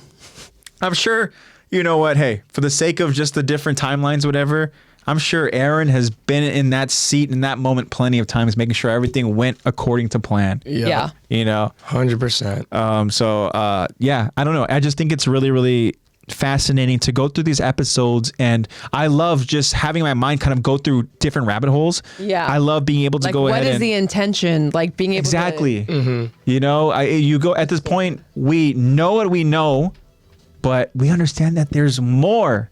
There's always more. Isayama always has more to it. Like, how is it supposed to be interpreted? Are we interpreting it the right way? It's not like Josh was saying. It's not that Hilo's figure where we want it to be just black and white for Marley and the citizens to understand. Like, no, Isayama, there's no... Gray as hell. It's always gray. Gray as hell. Speaking of Josh, too. Josh before we lose it. Okay. I can just say Willy often refers to rats in the house, and Willy is scared of traitors. Yes, which exactly. is who Zeke really is. Yes. Willy planned the stage to smoke out parody sympathizers, which is Zeke. Yes. He worked with Magath to smoke them out by making the stage the biggest target in the world. Yes. That the enemy's parody cannot pass up.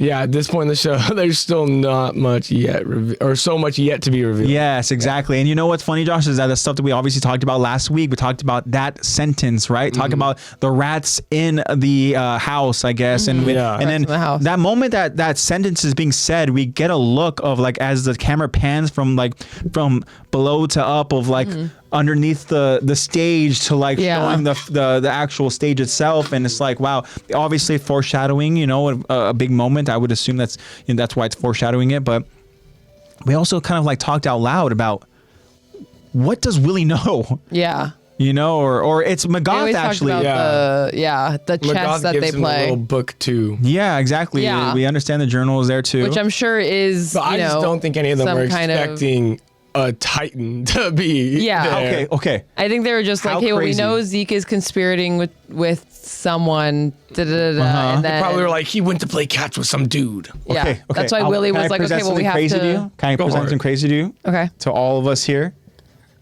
The journal, right? Mm-hmm. Now, what if we've seen at the start of the season, we've seen meetings involving, you know, the brass, involving, you know, Zeke and involving the other Titan Warriors. What if somehow Zeke is kind of pushing a little bit of an agenda?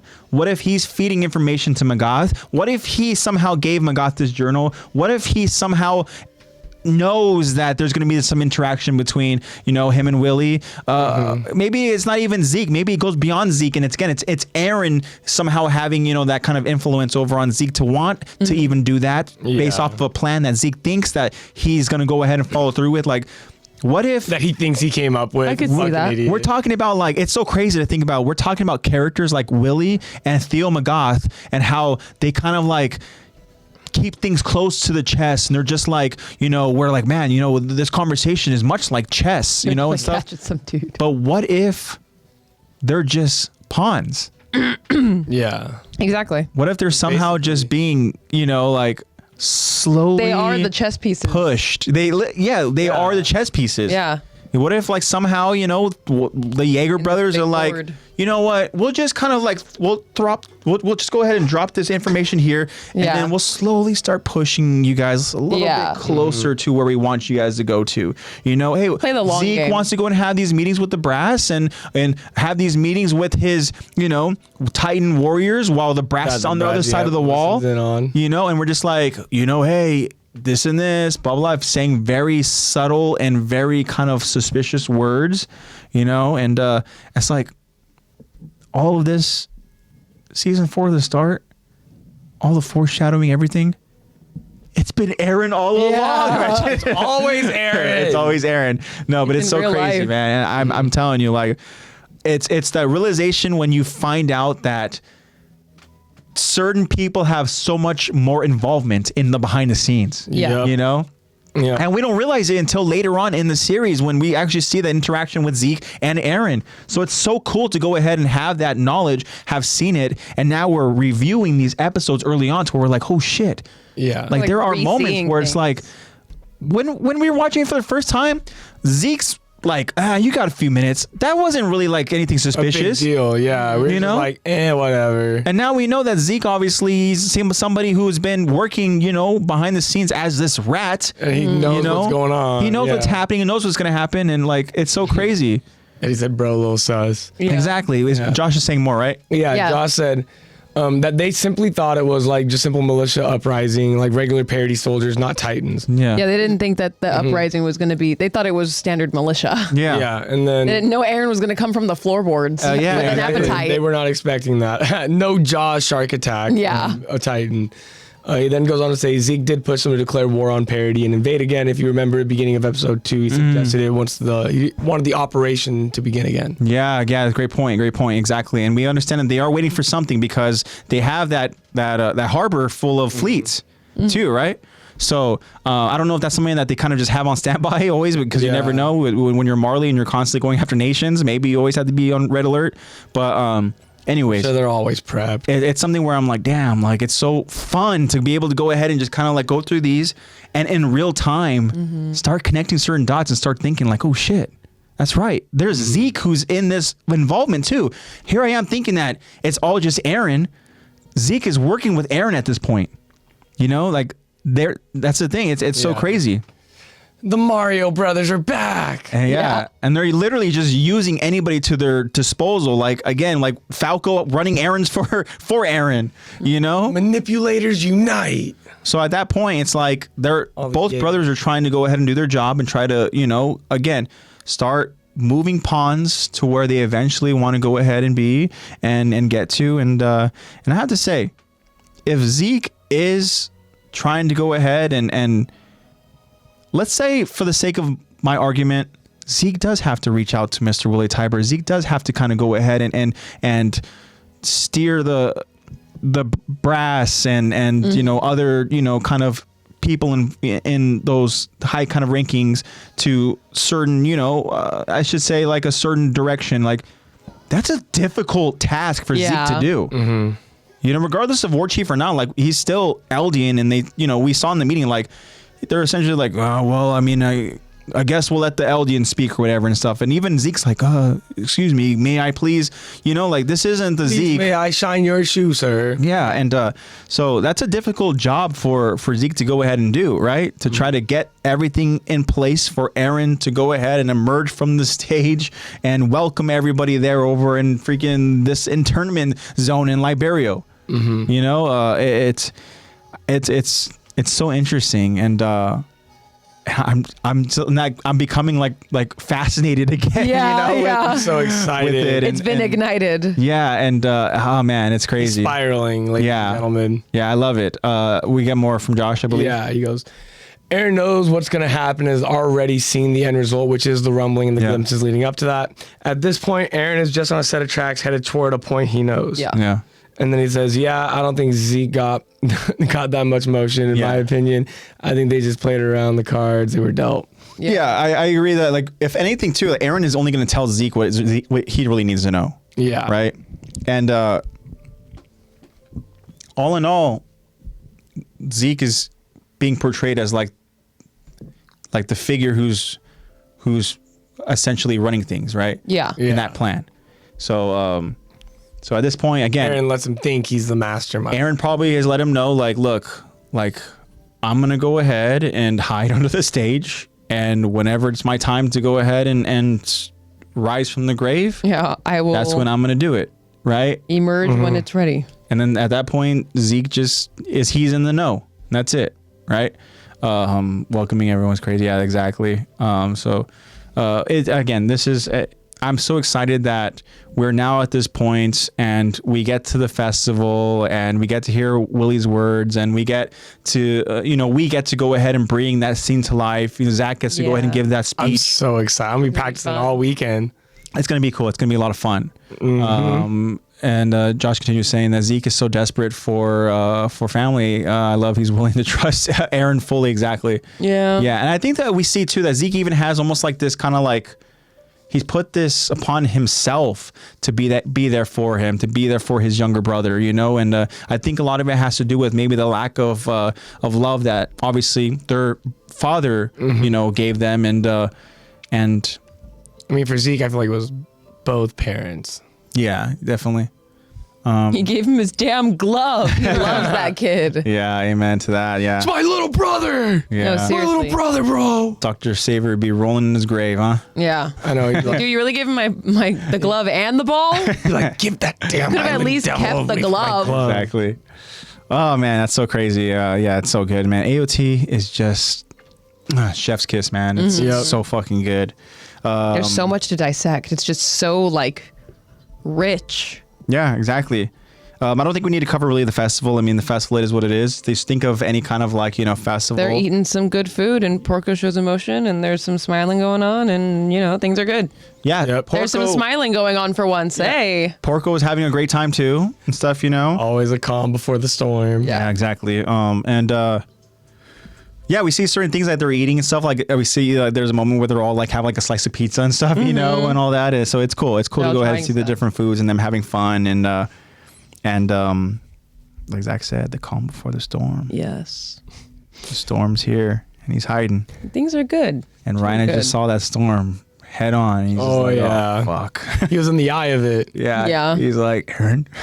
He's like, oh shit. Eddie just sent me a Coco's meme like, and huh? it's a top-down view of all the walls. And it says, not my home, but I know my way around. Yeah. I know my way around. I love that. That's awesome. It's so good. All right. Awesome. Anything else you guys want to cover over in the episode? Anything that kind of piqued your guys' interest with anything happening there? I'll work on my Gabi voice. Today was a rough day. It's all good. Lex, I mean, I was out in the rain all day. That's true.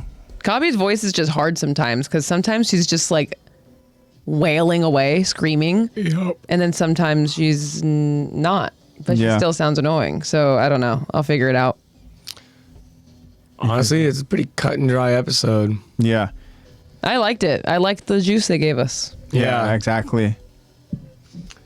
Yeah. Josh had some excellent insight today. Yeah. Thank you, Josh. Gosh, you gotta take a break from Marvel Rivals more often. I know, right? What's going on? We're on Thursdays now, bro. Yeah, Thursdays. Beautiful. We'll get to that. Jacob, thank you so much. Yeah. Nuance. Uh-oh, yep. Yep. Exactly. Very, very cool. Thank you to Eddie and Kyron and Jacob. Yes, you guys are. You're all we so say it cool. whenever you guys all join us, but thank you for making the podcast even more enjoyable whenever you guys join us live. It's fun to go ahead and talk live with you guys. Guys are amazing. You guys saw. Absolutely. My brain was working. I was spiraling. Answers. It's crazy. I love it. But so that wraps up another episode of Attack the Talk Season 4 of our episode breakdown discussion. Jacob has a code for us, right? Yes. Yes, he does. What is that code? Code peace because the world needs it. Yes, Damn the world straight. needs it. Exactly. Thank you so much for that code. Yay. I believe that code will get you 15% off of your next war, I believe, or battle, or who knows. Yeah, here the next war. We need peace. 15% off your next war debt. Awesome. Thank you guys so much. Yep. Like Zach said, tune in on Thursdays, guys. Thursdays we'll be streaming live, and it's a day that works well for us. And we will continue doing that moving forward. And make sure you follow us over on the Instagram. I'll be late next Thursday, but I'll be here. Yep. Lexi will be here. We will all be here. Hope you guys will all join us again. And but follow us over on Instagram at Attack the Talk Podcast to get all of your updates. We'll try to find a cool little poll question to go ahead and let you guys go and vote. And let's see what we can go ahead and come up with. Oh, thanks, Eddie. He's going to follow us on his new anime page. Ooh, hell yeah. That's Keep the an eye out. perfect account to follow on an anime page. And the rest of us, keep an eye out for that page so that we can go ahead and follow Eddie, of course. And again, it's okay, Eddie. Yeah. Things be happening. Oh, exactly. It's a new year. Exactly, man. And then also too, the more pages you have, the more votes you have for a poll, right? Yeah, seriously. That's something Jacob that That's something Jacob really knows very well. Exactly. Skewing our damn results. And Josh says, I can't wait. Next episode is an all-time banger. Hell yeah. We'll see how many parts you go ahead and split that episode into, but I hope that you guys will really excited. Will stick around with us. We got to do that. All right, guys. Again. Oh, okay. Thanks, Josh. This person. What? Oh, okay. You're welcome. Person looked familiar. I don't know how to say that. Did you like Did you like it? Did you like the video? That's so funny. Like, comment, share, please. Also, Eddie, I see your new account, Anime Raves. We followed you back. Is that what? So, do you want to say the name again? Anime Raves. Anime Raves. Make sure you guys go ahead and support our good friend Eddie, and all the good stuff. All right. Again, shout out to Nate. NatePlaysBad. Love you, baby, bro. Nate helps us out a lot. Appreciate you, Nate. Thank you for everything. Code Peace. Beautiful. Thank you so much for that, Jacob. And with that being said, guys, I have really enjoyed the podcast today. I always enjoy it, but again, it's just something special when you guys are just live with us in chat. It just brings me just some. We had some really good insight. We learned today. Oh yeah. It was killer. Exactly. Eddie says, may everybody have a great week. Exactly. You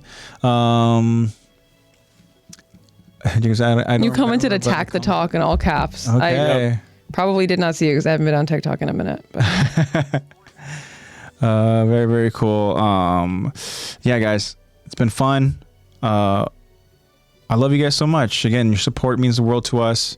I'm excited for where we're going over in season 4. Things are going to get really crazy, and I hope you guys stick around to go ahead and experience it all with us.